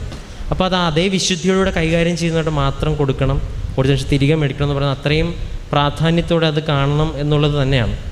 അപ്പോൾ അത് മുറുകെ പിടിച്ചപ്പോഴും പരിശുദ്ധമ്മയുടെ വലിയ സാന്നിധ്യം അനുഭവിക്കാൻ സാധിച്ചു എന്നുള്ളത് ഈ സാക്ഷ്യമൊന്നുമല്ല, നമ്മൾ 10,000-ത്തിലധികം സാക്ഷ്യങ്ങളെല്ലാം എടുത്തു നോക്കുമ്പോൾ ഇതിൽ ആവർത്തിക്കുന്ന ഒരു കാര്യമാണ്. അതിന് മാതാവ് ഓണർ ചെയ്യുന്നുള്ളതുകൊണ്ടാണ്. ഇപ്പം നമ്മൾ വെറുതെ ഒരു കമ്പോ കയ്യോ എടുത്ത് പിടിച്ചു കഴിയുമ്പം അതിലൊരു സാന്നിധ്യം തോന്നണമെങ്കിൽ അതിലൊരു ദൈവികമായിട്ടൊരു പദ്ധതി അതിനകത്ത് ഉണ്ടാകണമല്ലോ. അതിന് മാതാവ് ഓണർ ചെയ്യുന്നുണ്ട്, നമ്മുടെ പ്രാർത്ഥനയെ ഓണർ ചെയ്യുന്നുണ്ട്, നമ്മുടെ പ്രവർത്തനങ്ങൾ ഓണർ ചെയ്യുന്നുണ്ട്. അതാണ് ഉടമ്പടിയിൽ വസ്തുക്കളിലൊക്കെ ഉപയോഗിക്കുമ്പോൾ വലിയ വലിയ അനുഭവങ്ങൾ ഇവിടെ സാക്ഷ്യമായിട്ട് വരുന്നത്. അപ്പം ഏറെ പ്രത്യേകിച്ച് ഈ ഒരു സാക്ഷ്യം നമുക്ക് വലിയ സഹായമാകട്ടെ എന്നും ഉടമ്പടിയിലെ വസ്തുക്കൾ കൂടുതൽ പ്രാർത്ഥനയോടുകൂടി വിശുദ്ധിയിൽ ആസ്തിയോട് ഉപയോഗിക്കാനായിട്ട് ദൈവം ഇടവരുത്തട്ടെ എന്ന് പ്രാർത്ഥിക്കുന്നു. ഒപ്പം ഈ സാക്ഷ്യങ്ങളോടൊപ്പം സഞ്ചരിക്കുന്ന പരിശുദ്ധ അമ്മയുടെ വലിയ സാന്നിധ്യത്തെ ഒരുപാട് നന്ദിയോടുകൂടി ഓർക്കുകയും അമ്മയുടെ പ്രത്യക്ഷീകരണത്തിൻ്റെ സാക്ഷികളാക്കി നമ്മൾ ഓരോരുത്തരെ മാറ്റണമെന്ന് പ്രാർത്ഥിക്കാം. അപ്പോൾ ഈ ഒരു വലിയ സാക്ഷ്യതപ്പോലെ നമുക്ക് കരങ്ങളടിച്ച് ദൈവത്തിൻ്റെ നാമം മഹത്വപ്പെടുത്താം. എൻ്റെ പേര് സിമി ബിജു. ഞങ്ങൾ ഇടുക്കി കട്ടപ്പനയിൽ നിന്നാണ് വരുന്നത്. ഞങ്ങളുടെ വിവാഹം കഴിഞ്ഞിട്ട് 10 വർഷമായി. 2013 സെപ്റ്റംബർ മാസമായിരുന്നു ഞങ്ങളുടെ കല്യാണം. 2013 നവംബർ മാസം ഞാൻ ആദ്യ തവണ പ്രഗ്നൻ്റായി. 2014 ജൂലൈ മാസം ഞാനൊരു ആൺകുഞ്ഞിന് ജന്മം നൽകി. കുഞ്ഞുണ്ടായി 23 ദിവസങ്ങൾക്ക് ശേഷം ഞങ്ങൾക്ക് ആ കുഞ്ഞിനെ ഹോസ്പിറ്റലിൽ വെച്ച് തന്നെ നഷ്ടപ്പെട്ടു. കുഞ്ഞ് വെൻറ്റിലേറ്ററിലായിരുന്നു ജനിച്ച്. ഒരു ദിവസം പോലും ഞങ്ങളുടെ കയ്യിൽ കിട്ടിയിട്ടില്ല. അത് മാനസികമായിട്ട് ഞങ്ങളെ ഒരുപാട് തളർത്തി. എന്നാന്ന് ചോദിച്ചാൽ ഒരു കുഞ്ഞിനെ പൂർണ്ണ അവസ്ഥയിൽ പ്രസവിച്ചതാണ് ഞാൻ. അപ്പോൾ ആ വേദന സഹിക്കുകയും ചെയ്തു. കുഞ്ഞിനെ കിട്ടാത്തൊരു അമ്മയുടെ വേദന എന്ന് പറയുന്നത് നമുക്ക് പറഞ്ഞറിയിക്കാൻ പറ്റത്തില്ലാത്തൊരു ബുദ്ധിമുട്ടാണ്. അത് കഴിഞ്ഞ് 5 വർഷം കഴിഞ്ഞ് ഞാൻ വീണ്ടും ഗർഭിണിയായി. ആ കുഞ്ഞും 2 മാസമായപ്പോൾ അബോർഷനായി. ഡിയാൻസി ചെയ്ത് കഴിഞ്ഞപ്പോൾ തൊട്ട് എനിക്ക് കുറേ ഫിസിക്കലായിട്ടും മെൻ്റലി ഞാൻ വളരെ വീക്കായി. ഞാനൊരു ഡിപ്രഷൻ സ്റ്റേജിൽ കൂടിയാണ് കടന്നുപോയത്. എനിക്ക് ജോലിക്ക് പോകണമെന്നില്ല, മുന്നോട്ട് ജീവിക്കണമെന്നില്ല, ആർക്കു വേണ്ടിയാണ് ജീവിക്കുന്നത്, എങ്ങനെ ജീവിക്കും, അങ്ങനെയെല്ലാം തോന്നി. എനിക്കെന്തോ സംഭവിക്കും, ഞാൻ മരിച്ചു പോകുമെന്നാണ് എനിക്കൊരു തോന്നൽ. അപ്പം ഹസ്ബൻഡ് പോലീസാണ്. പുള്ളി ജോലി കഴിഞ്ഞ് വന്ന എന്നും എന്നെ ഹോസ്പിറ്റലിൽ കൊണ്ടുപോകുക എന്നൊരു ഇതിനു വേണ്ടി ഞാൻ കാത്തിരിക്കും. വരുന്നത് ഞാൻ പറയും, ചേട്ടാ എനിക്ക് ഹോസ്പിറ്റലിൽ പോകണം, ഞാൻ ഇന്ന് മരിച്ചു പോകും, എനിക്ക് ഡോക്ടറെ കാണണം, കണ്ടില്ലെങ്കിൽ എൻ്റെ അസുഖം എന്താണെന്ന് പോലും മനസ്സിലാകാൻ പറ്റത്തില്ല, ചിലപ്പോൾ കണ്ടുപിടിച്ച് കഴിഞ്ഞാൽ നാളെ ഒരുപക്ഷെ ഞാൻ ഒരു ദിവസം കൂടി ജീവിച്ചിരുന്നാലോ. അപ്പോൾ വന്നു കഴിഞ്ഞ് എന്നും ചേട്ടായിക്ക് എന്നെ ഹോസ്പിറ്റലിൽ കൊണ്ടുപോകാനേ സമയമുള്ളൂ. ഡോക്ടറെ ചെന്ന് കണ്ട് ഡോക്ടർ കുഴപ്പമില്ല എന്ന് പറഞ്ഞു കഴിയുമ്പോഴത്തേക്ക് ഞാൻ ഓക്കെ ആകും. പിറ്റേ ദിവസം ഇത് തന്നെ. അങ്ങനെ 2018 അബോർഷനായി കഴിഞ്ഞിട്ട് ഞങ്ങൾ ചെക്കപ്പിന് പോയി കഴിഞ്ഞ് ഹോർമോൺ ടെസ്റ്റ് ചെയ്ത സമയത്ത് AMH എന്ന് പറഞ്ഞൊരു ഹോർമോൺ ടെസ്റ്റ് ചെയ്തു. അതിനകത്ത് ഇനി എനിക്കൊരു കുഞ്ഞിനെ ഉണ്ടാവാനായിട്ടുള്ള സാധ്യതയില്ല എന്ന് 2 ഹോസ്പിറ്റലിൽ നിന്ന് പറഞ്ഞു. അതുകൂടെ കേട്ടതേ വാക്കയും കൂടെ ഉള്ള ഒരു പ്രത്യാശ ജീവിതത്തിൽ നിന്ന് പോയി. അങ്ങനെ ഇരുന്നപ്പോഴാണ് ഞങ്ങൾ 2019 ഇവിടെ വന്ന് ആദ്യത്തെ ഉടമ്പടി എടുത്ത ആദ്യത്തെ 6 മാസം ഞാനിവിടെ വന്ന് എല്ലാ മാസവും വരുമായിരുന്നു, പ്രാർത്ഥിക്കുമായിരുന്നു, പ്രേക്ഷിത പ്രവർത്തനങ്ങളെല്ലാം ചെയ്യും. അങ്ങനെ ഒരു ദിവസം വന്നപ്പോഴത്തേക്ക് ഞങ്ങൾക്ക് അച്ഛനെ കാണാൻ പറ്റി. അച്ഛനോട് ഞാൻ എൻ്റെ ബുദ്ധിമുട്ടുകളെല്ലാം പറഞ്ഞു. അച്ഛൻ ഞാനിങ്ങനെ ഒരു ഡിപ്രഷൻ സ്റ്റേജിൽ കൂടെയാണ് കടന്നു പോകുന്നത്, ഇങ്ങനെ മരണഭയം ഭയങ്കരമായിട്ടുണ്ട്, എനിക്കിനി കുഞ്ഞുങ്ങളുണ്ടാവത്തില്ലെന്നാണ് പറഞ്ഞേക്കുന്നതെന്നൊക്കെ പറഞ്ഞു. അപ്പോൾ അച്ഛൻ എന്നോട് പറഞ്ഞു, നീ ഒന്നുകൊണ്ടും പേടിക്കണ്ട, നീ കറക്റ്റായിട്ട് പ്രാർത്ഥിച്ചാൽ മാത്രം മതി, നിനക്ക് മാതാവിൽ നിന്ന് ഞാൻ കുഞ്ഞിനെ മേടിച്ച് തരാമെന്ന് പറഞ്ഞു.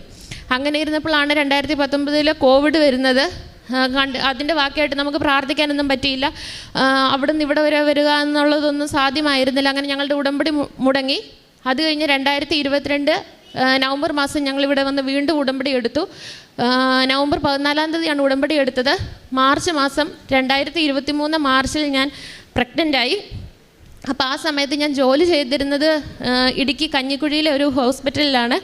അപ്പം ആദ്യത്തെ സ്കാനിങ്ങിൽ എനിക്ക് ബ്ലീഡിങ് ഉണ്ട് എന്ന് പറഞ്ഞായിരുന്നു. അപ്പം ജോലിക്ക് പോകുക എന്നുള്ളത് റിസ്ക്കാണ്.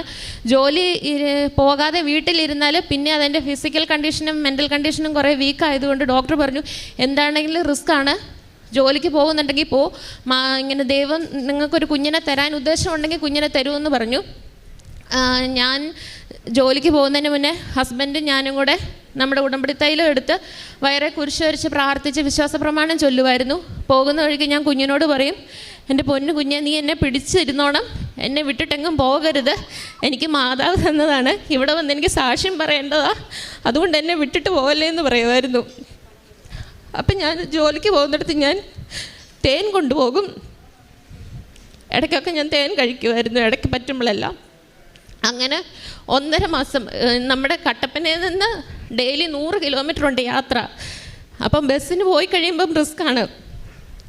എന്നാലും ഞാൻ എൻ്റെ വിശ്വാസം കൊണ്ട് പ്രാർത്ഥിച്ചു പോയി, ഒരു കുഴപ്പവും ഇല്ലായിരുന്നു.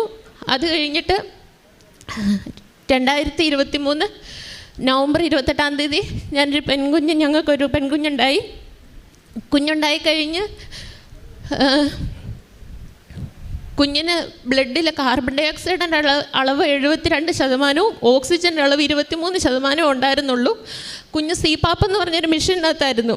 അപ്പോൾ ആദ്യമേ എൻ്റെ ഈ കണ്ടീഷൻ അറിയാവുന്നതുകൊണ്ട് എന്നോട് ആരും ഒന്നും പറഞ്ഞില്ല കുഞ്ഞിന് ഇങ്ങനെയാണെന്നുള്ള കാര്യം. പക്ഷേ അവിടെ സ്റ്റാഫ് സംസാരിക്കുന്നത് ഞാൻ കേട്ടു, എൻ്റെ കുഞ്ഞിന് ഇങ്ങനെയൊക്കെ വളരെ സിക്കാണെന്നുള്ള കാര്യം.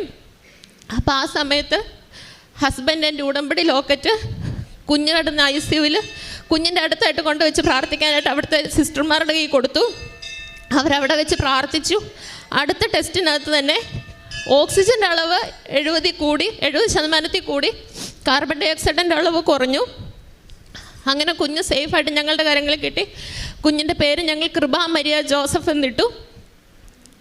അതാണ് ഞങ്ങളുടെ ഉടമ്പടിയിൽ ആദ്യത്തെ സാക്ഷ്യം. രണ്ടാമത്തെ സാക്ഷ്യം എന്നതുള്ളത് എൻ്റെ ജോലിയായിരുന്നു. ഞാനൊരു BSc നഴ്സിംഗ് പൂർത്തിയാക്കിയ ആളാണ്. എനിക്ക് ഞങ്ങളുടെ വീടിനടുത്തുള്ള ഹോസ്പിറ്റലിലല്ലാതെ എനിക്ക് പുറത്ത് പോയി ജോലി ചെയ്യണമെന്നുള്ളതൊക്കെ ഒരു ആഗ്രഹമായിരുന്നു. പക്ഷേ എനിക്കിങ്ങനെ കുഞ്ഞുങ്ങളില്ലാത്തത് കൊണ്ടും എനിക്ക് ഫിസിക്കലി ഒട്ടും പറ്റത്തില്ലാത്തതുകൊണ്ട് എനിക്കങ്ങനെ ജോലിക്കൊന്നും പോകാനൊന്നും പറ്റിയില്ല. അപ്പം അങ്ങനെ ഇരിക്കെ ഇവിടെ വന്ന് ഉടമ്പടി എടുത്ത് ആ ദിവസത്തിൻ്റെ പിറ്റേ ദിവസമായിരുന്നു എനിക്ക് NHM-ലായിട്ടുള്ളൊരു എക്സാം ഉണ്ടായിരുന്നു. അപ്പോൾ എനിക്ക് പോകണമെന്നോ എഴുതണമെന്നൊന്നും പ്രതീക്ഷയില്ലായിരുന്നു. അപ്പോൾ ഹസ്ബൻഡ് എന്നോട് പറഞ്ഞു, ഇവിടെ വന്ന് ഉടമ്പടി എടുത്തതല്ലേ, മാതാവ് ഈ ജോലി തരും, എന്താണെങ്കിലും വാ, കിട്ടിയില്ലെങ്കിൽ സാരമില്ല, നമുക്കൊന്ന് എക്സാം എഴുതാമെന്ന് പറഞ്ഞു. ഹസ്ബൻഡിൻ്റെ ഒരു താല്പര്യം കൊണ്ട് എക്സാം പോയി എഴുതി. അതിനകത്ത് തന്നെ എനിക്ക് സെലക്ഷൻ കിട്ടിയതായിരുന്നു ആദ്യത്തെ ഇടുക്കി കഞ്ഞിക്കുഴിയിലുള്ള ജോലി. അവിടെ ഒരു 6-7 മാസത്തോളം മൊത്തം ഞാൻ ജോലി ചെയ്തു. അത് കഴിഞ്ഞിട്ട് എനിക്കൊരു ട്രാൻസ്ഫറിന് വേണ്ടി എനിക്ക് ഒത്തിരി ആഗ്രഹം ഉണ്ടായിരുന്നു. കുഞ്ഞായി കഴിഞ്ഞിട്ട് ജോലിക്ക് പോകുന്ന അത്രയും ദൂരം ബുദ്ധിമുട്ടൊക്കെ ആയ സമയത്ത് ഞാൻ ഒത്തിരി മാതാവിനോട് കരഞ്ഞ് പ്രാർത്ഥിച്ച് എനിക്കൊരു ട്രാൻസ്ഫർ കിട്ടണമെന്ന്. അങ്ങനെ പ്രാർത്ഥിച്ചതിൻ്റെ ഫലമായിട്ട് ഞങ്ങളുടെ കട്ടപ്പന തന്നെ വീടിനടുത്തുള്ള താലൂക്ക് ഹോസ്പിറ്റലിൽ എനിക്ക് ജോലി കിട്ടി. ആദ്യം ഈ രണ്ടാമത്തെ അബോർഷൻ കഴിഞ്ഞിട്ട് എനിക്ക് അങ്ങനെ വിശ്വാസമെന്നൊരു കാര്യം എനിക്കില്ലായിരുന്നു. മാതാവല്ല എൻ്റെ ജീവിതത്തിൽ ചെയ്യുന്നത്, തന്നിട്ട് തിരിച്ചെടുക്കും, എനിക്കൊന്നും അനുഗ്രഹത്തിനുള്ള ഒരു അർഹതയുള്ളൊരു വ്യക്തിയല്ല ഞാൻ എന്നായിരുന്നു ഒരു മനസ്സിലങ്ങനെയായിരുന്നു. പ്രാർത്ഥിച്ചിട്ടൊന്നും കാര്യമില്ല, നമ്മൾ വെറുതെ പ്രാർത്ഥിക്കുന്നതെന്നൊക്കെ. പക്ഷേ ഇവിടെ വന്ന് നമുക്കൊരു കുഞ്ഞില്ലാത്തൊരവസ്ഥയിൽ ഇവിടെ വന്ന് ഒത്തിരി സാക്ഷ്യങ്ങൾ കേട്ടതിൻ്റെ ഫലമായിട്ട് നമുക്കും ഒരു വിശ്വാസം വന്നു. മാതാവിനോട് ചോദിച്ചാൽ എന്താണേലും കിട്ടും, ഉടമ്പടി വെച്ച് പ്രാർത്ഥിക്കാമെന്ന്. അത് കഴിഞ്ഞിട്ട് ഹസ്ബൻഡ് എന്നും ഉടമ്പടി എടുത്തു കഴിഞ്ഞിട്ട് എല്ലാ ദിവസവും ജോലി കഴിഞ്ഞിട്ട് വന്നിട്ട് നമ്മുടെ ഇടവക ദേവാലയത്തിൽ വിശുദ്ധ കുർബാന അർപ്പിക്കാൻ പോകുമായിരുന്നു. ഞങ്ങളുടെ അടുത്തൊരു പള്ളിയുണ്ട്, അവിടെ ചെന്ന് അച്ഛനെ കണ്ട് എന്നും ബ്ലെസ്സിങ് മേടിക്കുമായിരുന്നു. പിന്നെ പത്രം മേടിച്ച് പ്രേക്ഷിത പ്രവർത്തനങ്ങൾ ചെയ്യും. സാമ്പത്തികമായിട്ട് നമ്മളെക്കൊണ്ട് പറ്റുന്ന തരത്തിൽ വലിയ എമൗണ്ട് അല്ല, ചെറിയ ചെറിയ സാമ്പത്തിക സഹായങ്ങൾ കൊടുത്തു. അങ്ങനെ ഭക്ഷ്യസാധനങ്ങളൊക്കെ അർഹതപ്പെട്ടവരുടെ വീടുകളിൽ എത്തിച്ചു കൊടുത്തു. പിന്നെ ഇതുപോലെ തന്നെ ഞങ്ങളെപ്പോലെ തന്നെ മക്കളില്ലാതിരുന്ന ഒരു 3 കുടുംബാംഗങ്ങളെ നമ്മൾ ഇവിടത്തേക്ക് പറഞ്ഞു വിട്ടു. അവർക്കും ഇവിടെ വന്ന് പ്രാർത്ഥിച്ചതിൻ്റെ ഫലമായിട്ട് അവർക്കും കുഞ്ഞുങ്ങളെ കിട്ടി. ഉടമ്പടി എടുത്ത് ബഹുമാനപ്പെട്ട ജോസഫ് അച്ഛനെ കാണുമ്പോൾ ഈ സങ്കടം കേട്ട് അച്ഛൻ പറയുന്നത്, ഞാൻ മാതാവിനോട് പ്രാർത്ഥിച്ചു നിനക്ക് കുഞ്ഞിനെ തരാം എന്നുള്ളതാണ്. പരിശുദ്ധ മാതാവ് ഗബ്രിയേൽ ദൂതനോട് ചോദിച്ചു, ഇതെങ്ങനെ സംഭവിക്കും? മംഗളവാർത്ത സമയത്താണ് പരിശുദ്ധ മാതാവ് ഈ ചോദ്യം ചോദിക്കുന്നത്. ആ സമയത്ത് ഗബ്രിയേൽ ദൂതൻ പറയുന്നത്, പരിശുദ്ധാത്മാവ് നിൻ്റെ മേൽ വരും, അത്യുന്നതൻ്റെ ശക്തി നിൻ്റെ മേൽ ആവസിക്കും എന്നുള്ളതാണ്. ദൈവത്തിൻ്റെ ശക്തി ഇനിയും നമ്മുടെ അസാധ്യ കാര്യങ്ങളിൽ വന്ന് കാര്യങ്ങൾ സാധ്യമാക്കും. ഇതാണ് ഈ ഉടമ്പടിയിലൂടെ നമുക്കും മനസ്സിലാക്കുവാനായിട്ടുള്ളത്. കർത്താവിൻ്റെ ദാനമാണ് മക്കൾ, ഉദരഫലം ഒരു സമ്മാനവും. സങ്കീർത്തനം 127:3. അസാധ്യമെന്ന് പറഞ്ഞത് സാധ്യമായി മാറുകയാണ് പരിശുദ്ധ അമ്മയുടെ മാധ്യസ്ഥത്താൽ. പരിശുദ്ധ അമ്മയുടെ മാധ്യസ്ഥം കൊണ്ട് ലഭിച്ച കുഞ്ഞാണിത്. പരിശുദ്ധ അമ്മയിലൂടെ ദൈവം നൽകിയ അനുഗ്രഹങ്ങൾക്ക് കൈയടിച്ച് ദൈവത്തെ മഹത്വപ്പെടുത്താം. യേശുവേ നന്ദി, യേശുവേ സ്തോത്രം, യേശുവേ ആരാധന. എൻ്റെ പേര് നൈസ്മോൻ തോമസ്, വരുന്നത് കാഞ്ഞിരപ്പള്ളിയിൽ നിന്നാണ്. എൻ്റെ വൈഫ് ജിഷ, മകൻ പോൾ. ഞാൻ ഉടമ്പടി എടുത്തത് 2023 ജൂൺ മാസത്തിലാണ്. ഞങ്ങളുടെ കല്യാണം കഴിഞ്ഞത് 2020 ജൂണിലായിരുന്നു. അപ്പോൾ ഞങ്ങൾ 3 വർഷത്തോളമായിട്ട് ഒരു കുഞ്ഞ് എന്നുള്ളൊരു സ്വപ്നത്തിൽ ഞങ്ങൾ ജീവിക്കുകയായിരുന്നു. അപ്പോൾ ആദ്യത്തെ തവണ വൈഫ് പ്രഗ്നൻ്റ് ആയപ്പോൾ ഞാൻ സൂചിപ്പിച്ചതുപോലെ ബ്ലൈറ്റഡ് ഓവം എന്ന് പറയുന്ന ഒരു കണ്ടീഷനായിരുന്നു. അകത്ത് ഫീറ്റൽ നോഡ് കാണത്തില്ലാത്ത ഒരവസ്ഥയായിരുന്നു. പിന്നെ രണ്ടാമത്തെ തവണ പ്രഗ്നൻ്റ് ആയപ്പോൾ അത് ട്യൂബിൽ ആയിരുന്നു പ്രഗ്നൻസി. അപ്പോൾ ട്യൂബ് റിമൂവ് ചെയ്യേണ്ട വന്നു. പിന്നെ മൂന്നാമത്തെ തവണയാണ് വീണ്ടും ഞങ്ങൾ വൈഫ് പ്രഗ്നൻ്റ് ആയിട്ട് കാണപ്പെട്ടത്. അപ്പോൾ ഞാൻ വർക്ക് ചെയ്യുന്നത്, ഞാൻ റിസർച്ച് ചെയ്യുകയാണ്. ഇപ്പോൾ കോഴിക്കോടാണ്. അപ്പോൾ ഞങ്ങൾ കോഴിക്കോടായിരുന്ന സമയത്താണ്. അപ്പോൾ ഞങ്ങളവിടെ കോഴിക്കോട് ബേബി ഹോസ്പിറ്റലിൽ ആദ്യ തവണ സ്കാനിന് പോയപ്പോൾ, കാരണം വീണ്ടും ഒരു ട്യൂബുലർ പ്രഗ്നൻസി ആണോ എന്നൊരു സംശയം ഉണ്ടായതുകൊണ്ട് നമ്മൾ പെട്ടെന്ന് തന്നെ സ്കാൻ ചെയ്യാൻ പോയി. പെട്ടെന്ന് തന്നെ എന്ന് വെച്ചാൽ ഒരു 2 മാസമായപ്പോൾ സ്കാൻ ചെയ്യാൻ പോയി. അപ്പോൾ സ്കാനിൽ അപ്പോഴും ഫീറ്റൽ നോഡ് കാണുന്നില്ല എന്നൊരു അവസ്ഥയായിരുന്നു. അപ്പോൾ വീണ്ടും ഇങ്ങനെ ഒരു അവസ്ഥയിലൂടെ ആണല്ലോ ദൈവമേ കടന്നു പോകുന്നതെന്നൊരു ചിന്ത വന്നു. അപ്പോൾ എൻ്റെ അമ്മയുടെ ചേച്ചി ഒരു സിസ്റ്ററാണ്, പുള്ളിക്കാരി എന്നോട് പറഞ്ഞു, നീ കൃപാസനത്തിൽ പോകും. വാസ്തവത്തിൽ അന്ന് വരെ ഞാൻ കൃപാസനത്തിലെ ട്രോളുകളൊക്കെ ആസ്വദിച്ചിരുന്ന ആളാണ്. മുമ്പേ ഒരാൾ സാക്ഷ്യം പറഞ്ഞതുപോലെ തന്നെ കൃപാസനം പത്രത്തിൽ ആ പ്രളയത്തിൻ്റെ സമയത്തൊക്കെ കൃപാസനം പത്രം വെച്ച് വഞ്ചി ഉണ്ടാക്കിപ്പോയി എന്നൊക്കെ പറയുന്നത് പോലെ അങ്ങനെ ട്രോളുകളൊക്കെ ആസ്വദിച്ചിരുന്ന ഒരാളാണ്. കൃപാസനത്തിനോട് അത്ര വലിയ ഒരു പ്രതിപത്തിയോ ഭക്തിയോ ഉള്ള ആളായിരുന്നില്ല ഞാൻ. അപ്പോൾ അങ്ങനെ സിസ്റ്റർ ആൻറ്റി പറഞ്ഞതല്ലേ എന്ന് കരുതിയിട്ടാണ് ഞാനന്ന് ഇവിടെ വരാനുള്ളൊരു സാഹചര്യമല്ലായിരുന്നു. അപ്പോൾ അത് വൈഫിനെ ട്രാവൽ ചെയ്യാൻ ബുദ്ധിമുട്ടുണ്ടായിരുന്നത് കൊണ്ട് ലൈറ്റ് ക്യാൻഡിൽ റിക്വസ്റ്റാണ് ആദ്യം ചെയ്തത്. അപ്പോൾ തൊട്ടടുത്ത ആഴ്ച വീണ്ടും സ്കാൻ പറഞ്ഞു. ആ സ്കാനിൽ സക്സസ് ആയില്ലെങ്കിൽ അതും അബോർട്ട് ചെയ്യേണ്ടി വരുമെന്നാണ് പറഞ്ഞത്. അപ്പോൾ തൊട്ടടുത്ത ആഴ്ച സ്കാനിന് പോയപ്പോൾ ദൈവാനുഗ്രഹം കൊണ്ട് ഫീറ്റൽ നോഡ് കാണപ്പെട്ടു, ഹാർട്ട് റേറ്റ് ഉണ്ട്, കുഴപ്പമൊന്നുമില്ല, 9 വീക്സോളം പ്രഗ്നൻ്റ് ആണ് എന്ന് കാണപ്പെട്ടു. അപ്പോൾ അതാണ് ഞങ്ങൾക്ക് കുഞ്ഞിനെ ലഭിച്ചു എന്നുള്ളതാണ് ആദ്യത്തെ സാക്ഷ്യം. അത് കഴിഞ്ഞ് ഏകദേശം 3 മാസമായപ്പോഴാണ് വീണ്ടും ഒരു ബ്ലീഡിങ് പോലെ വന്നു. അപ്പോൾ ബ്ലീഡിങ് വന്നപ്പോൾ അത് അബോർട്ടായി പോകും എന്നുള്ളൊരു ടെൻഷൻ ഉണ്ടായിരുന്നു. അപ്പോൾ അന്നും ഞങ്ങൾ കുറേ പ്രാർത്ഥിച്ചു, കുറേ കൊന്തകൾ ചൊല്ലി. അപ്പോൾ അത് ആ ഒരു ബ്ലീഡിങ്ങിൽ നിന്നും ഒക്കെ രക്ഷപ്പെട്ട് നല്ല ആരോഗ്യമുള്ള ഒരു കുഞ്ഞിനെ മാതാവ് ഞങ്ങൾക്ക് തന്നു. അതുപോലെ തന്നെ പ്രഗ്നൻസിയുടെ ലാസ്റ്റ് സമയമായപ്പോഴേക്കും കുഞ്ഞിനെ സ്കാൻ ചെയ്തപ്പോൾ, കുഞ്ഞിൻ്റെ അൾട്രാസൗണ്ട് ചെയ്തുകൊണ്ടിരുന്നപ്പോൾ കുഞ്ഞിൻ്റെ ബ്രെയിനിൻ്റെ വെൻട്രിക്കിൾസിൻ്റെ സൈസ് കൂടുതലാണ് എന്നാണ് പറഞ്ഞത്. അപ്പോൾ വെൻട്രിക്കിൾസിൻ്റെ സൈസ് കൂടുതലാണെങ്കിൽ കാഴ്ചയ്ക്ക് പ്രശ്നം വരും, പിന്നെ ഇൻ്റലിജൻസിന് പ്രശ്നം വരും, പിന്നെ അങ്ങനെ ന്യൂറോളജിക്കലായിട്ടുള്ള കുറേ പ്രശ്നങ്ങൾ ഉണ്ടാവാൻ സാധ്യതയുള്ള ഒരു പ്രശ്നമാണ് ഈ വെൻട്രിക്കിൾ സൈസ്. ഇപ്പം സെറിബ്രോസ്പൈനൽ ഫ്ലൂയിഡിൻ്റെ പ്രഷർ കൂടിയിട്ട് കാഴ്ചയ്ക്കൊക്കെ പ്രശ്നം വന്ന് ആകെ കുഞ്ഞിന് പ്രശ്നമാകാനുള്ള സാധ്യതയുണ്ട്. അപ്പോൾ ഞങ്ങൾ പ്രാർത്ഥിച്ചു. പക്ഷേ കുഞ്ഞ് ജനിച്ചപ്പോൾ പോലും ആ ഒരു പ്രശ്നത്തോടു കൂടിയാണ് കുഞ്ഞ് ജനിച്ചത്. അപ്പോൾ ആ പ്രശ്നം എന്തിനു വേണ്ടിയായിരുന്നു, മാതാവ് അന്നൊന്നും മാറ്റി തന്നില്ല, കുറേ പ്രാർത്ഥിച്ചിരുന്നു. അപ്പോൾ എന്തിനു വേണ്ടിയാണ് ഇത് മാറ്റി തരാതിരുന്നത് എന്നതിൻ്റെ ഉത്തരം കഴിഞ്ഞ ദിവസമാണ് എനിക്ക് കിട്ടിയത്. ഇപ്പോൾ കഴിഞ്ഞ ദിവസം കുഞ്ഞിനെ ഇവിടെ കാണിച്ചപ്പോൾ വീണ്ടും സ്കാൻ ചെയ്തപ്പോൾ കുഞ്ഞിന് വീണ്ടും ഇതിൻ്റെ സൈസ് കൂടുതലാണ്. അപ്പോൾ ഇമ്മീഡിയറ്റായിട്ട് തന്നെ സർജിക്കലായിട്ടുള്ള ഒരു പ്രൊസീജിയറിലൂടെ കടന്നു പോകേണ്ടി വരുമെന്നാണ് ഡോക്ടർ പറഞ്ഞത്. പിന്നെ സർജിക്കൽ പ്രൊസീജിയർ എന്ന് പറയുന്നത് തലയിൽ ഒരു ട്യൂബ് ഇട്ടിട്ട് അത് ഉള്ളിലൂടെ വയറ്റിലേക്ക് ഇടുക, സെറിബ്രോസ്പൈനൽ ഫ്ലൂയിഡ് ഡ്രെയിൻ ചെയ്ത് വയറ്റിലേക്ക് കളയുക എന്നുള്ളതാണ്. അല്ലെങ്കിൽ അതിൻ്റെ ബ്ലോക്ക് മാറ്റുക എന്നുള്ളതാണ്. അതായത് സ്കൾ ഓപ്പൺ ചെയ്തിട്ടുള്ള സർജറി. ഈ 2 കാര്യങ്ങളാണ് ഇതിൻ്റെ ഒരു സർജിക്കലായിട്ടുള്ള പ്രൊസീജിയർ. അപ്പോൾ ഉടനെ വേണ്ടി വരുമെന്ന് പറഞ്ഞു. അപ്പോൾ ഞങ്ങൾ ഇവിടെ ഒരു ഹോസ്പിറ്റലിൽ പോയി. അപ്പോൾ അവിടുന്ന് ഡോക്ടർ പറഞ്ഞു ഉടനെ തന്നെ വേണ്ടി വരും. അപ്പോൾ ഞങ്ങൾ വേറൊരു സെക്കൻഡ് ഒപ്പീനിയന് വേണ്ടി അമൃത ഹോസ്പിറ്റലിൽ പോയി. അപ്പോൾ അമൃത ഹോസ്പിറ്റലിൽ പോയപ്പോൾ അവിടുത്തെ ഡോക്ടർ ഒരു MRI എടുക്കണം എന്ന് പറഞ്ഞു. അപ്പോൾ MRI പറഞ്ഞിരുന്നത് മെയ് മാസം 2-ാം തീയതിയാണ്. 1-ാം തീയതി ഇവിടെ അച്ഛനെ ഒന്ന് കാണണം എന്ന് വൈഫ് എന്നോട് പറഞ്ഞു. അപ്പോൾ ഞാൻ പറഞ്ഞു നമുക്ക് കാണാം. അപ്പോൾ ഞാൻ വർക്ക് ചെയ്തുകൊണ്ടിരിക്കുന്ന, ഞാൻ റിസർച്ച് ചെയ്യുകയാണെന്ന് ഞാൻ പറഞ്ഞു. അപ്പോൾ എൻ്റെ ലാബിലിരുന്ന് എപ്പോഴും ഞാൻ ഇവിടുത്തെ നമ്പറിൽ വിളിച്ചുകൊണ്ടിരിക്കുകയാണ്, തുടർച്ചയായിട്ട് ഞാൻ വിളിച്ചുകൊണ്ടിരിക്കുക. പക്ഷേ ഫുൾ ടൈം എൻഗേജ്ഡാണ്. അപ്പോൾ എനിക്ക് ഫോൺ വിളിച്ചിട്ട് കിട്ടുന്നില്ല. 1-ാം തീയതി കാണണമെന്ന് നിർബന്ധവുമാണ്. അപ്പം ഞാൻ ഇങ്ങോട്ട് വിളിച്ചുകൊണ്ടിരുന്ന സമയം തന്നെ വൈഫിൻ്റെ ഒരു സുഹൃത്ത് വൈഫിനെ വിളിച്ച് സംസാരിച്ചു. അപ്പോൾ അന്നേരം ആ സുഹൃത്ത് മുഖേന അറിഞ്ഞു അച്ഛൻ ഇവിടെ ഉണ്ട്, ആ ദിവസം ഇവിടെ ഉണ്ട്, അച്ഛനെ കാണാൻ പറ്റുമെന്ന് അറിഞ്ഞു. ആ ഒരു ഇടപെടലൂടെ എനിക്ക് മനസ്സിലായി മാതാവ് ഇതിനകത്ത് എന്തോ കളിക്കുന്നുണ്ടെന്ന് മനസ്സിലായി. അപ്പം അന്ന് ഞങ്ങൾ വന്നു, അച്ഛനെ കണ്ടു. അച്ഛൻ കുഞ്ഞിനെ ബ്ലസ് ചെയ്തു, ഒരു കാശുരൂപം തന്ന് ഞങ്ങൾ പോയി. പിറ്റേ ദിവസമായിരുന്നു അമൃത ഹോസ്പിറ്റലിൽ MRI. അപ്പോൾ പിറ്റേ ദിവസം ഞങ്ങൾ അമൃത ഹോസ്പിറ്റലിൽ MRIക്ക് വേണ്ടി കാത്തു നിൽക്കുകയാണ്. അപ്പോൾ കാത്തു നിന്നപ്പം കുഞ്ഞായതുകൊണ്ട് തന്നെ ഇപ്പം 4 മാസം പ്രായം ആകുന്നേ ഉള്ളൂ. നാളെയാണ് 4 മാസം തികയുന്നത്.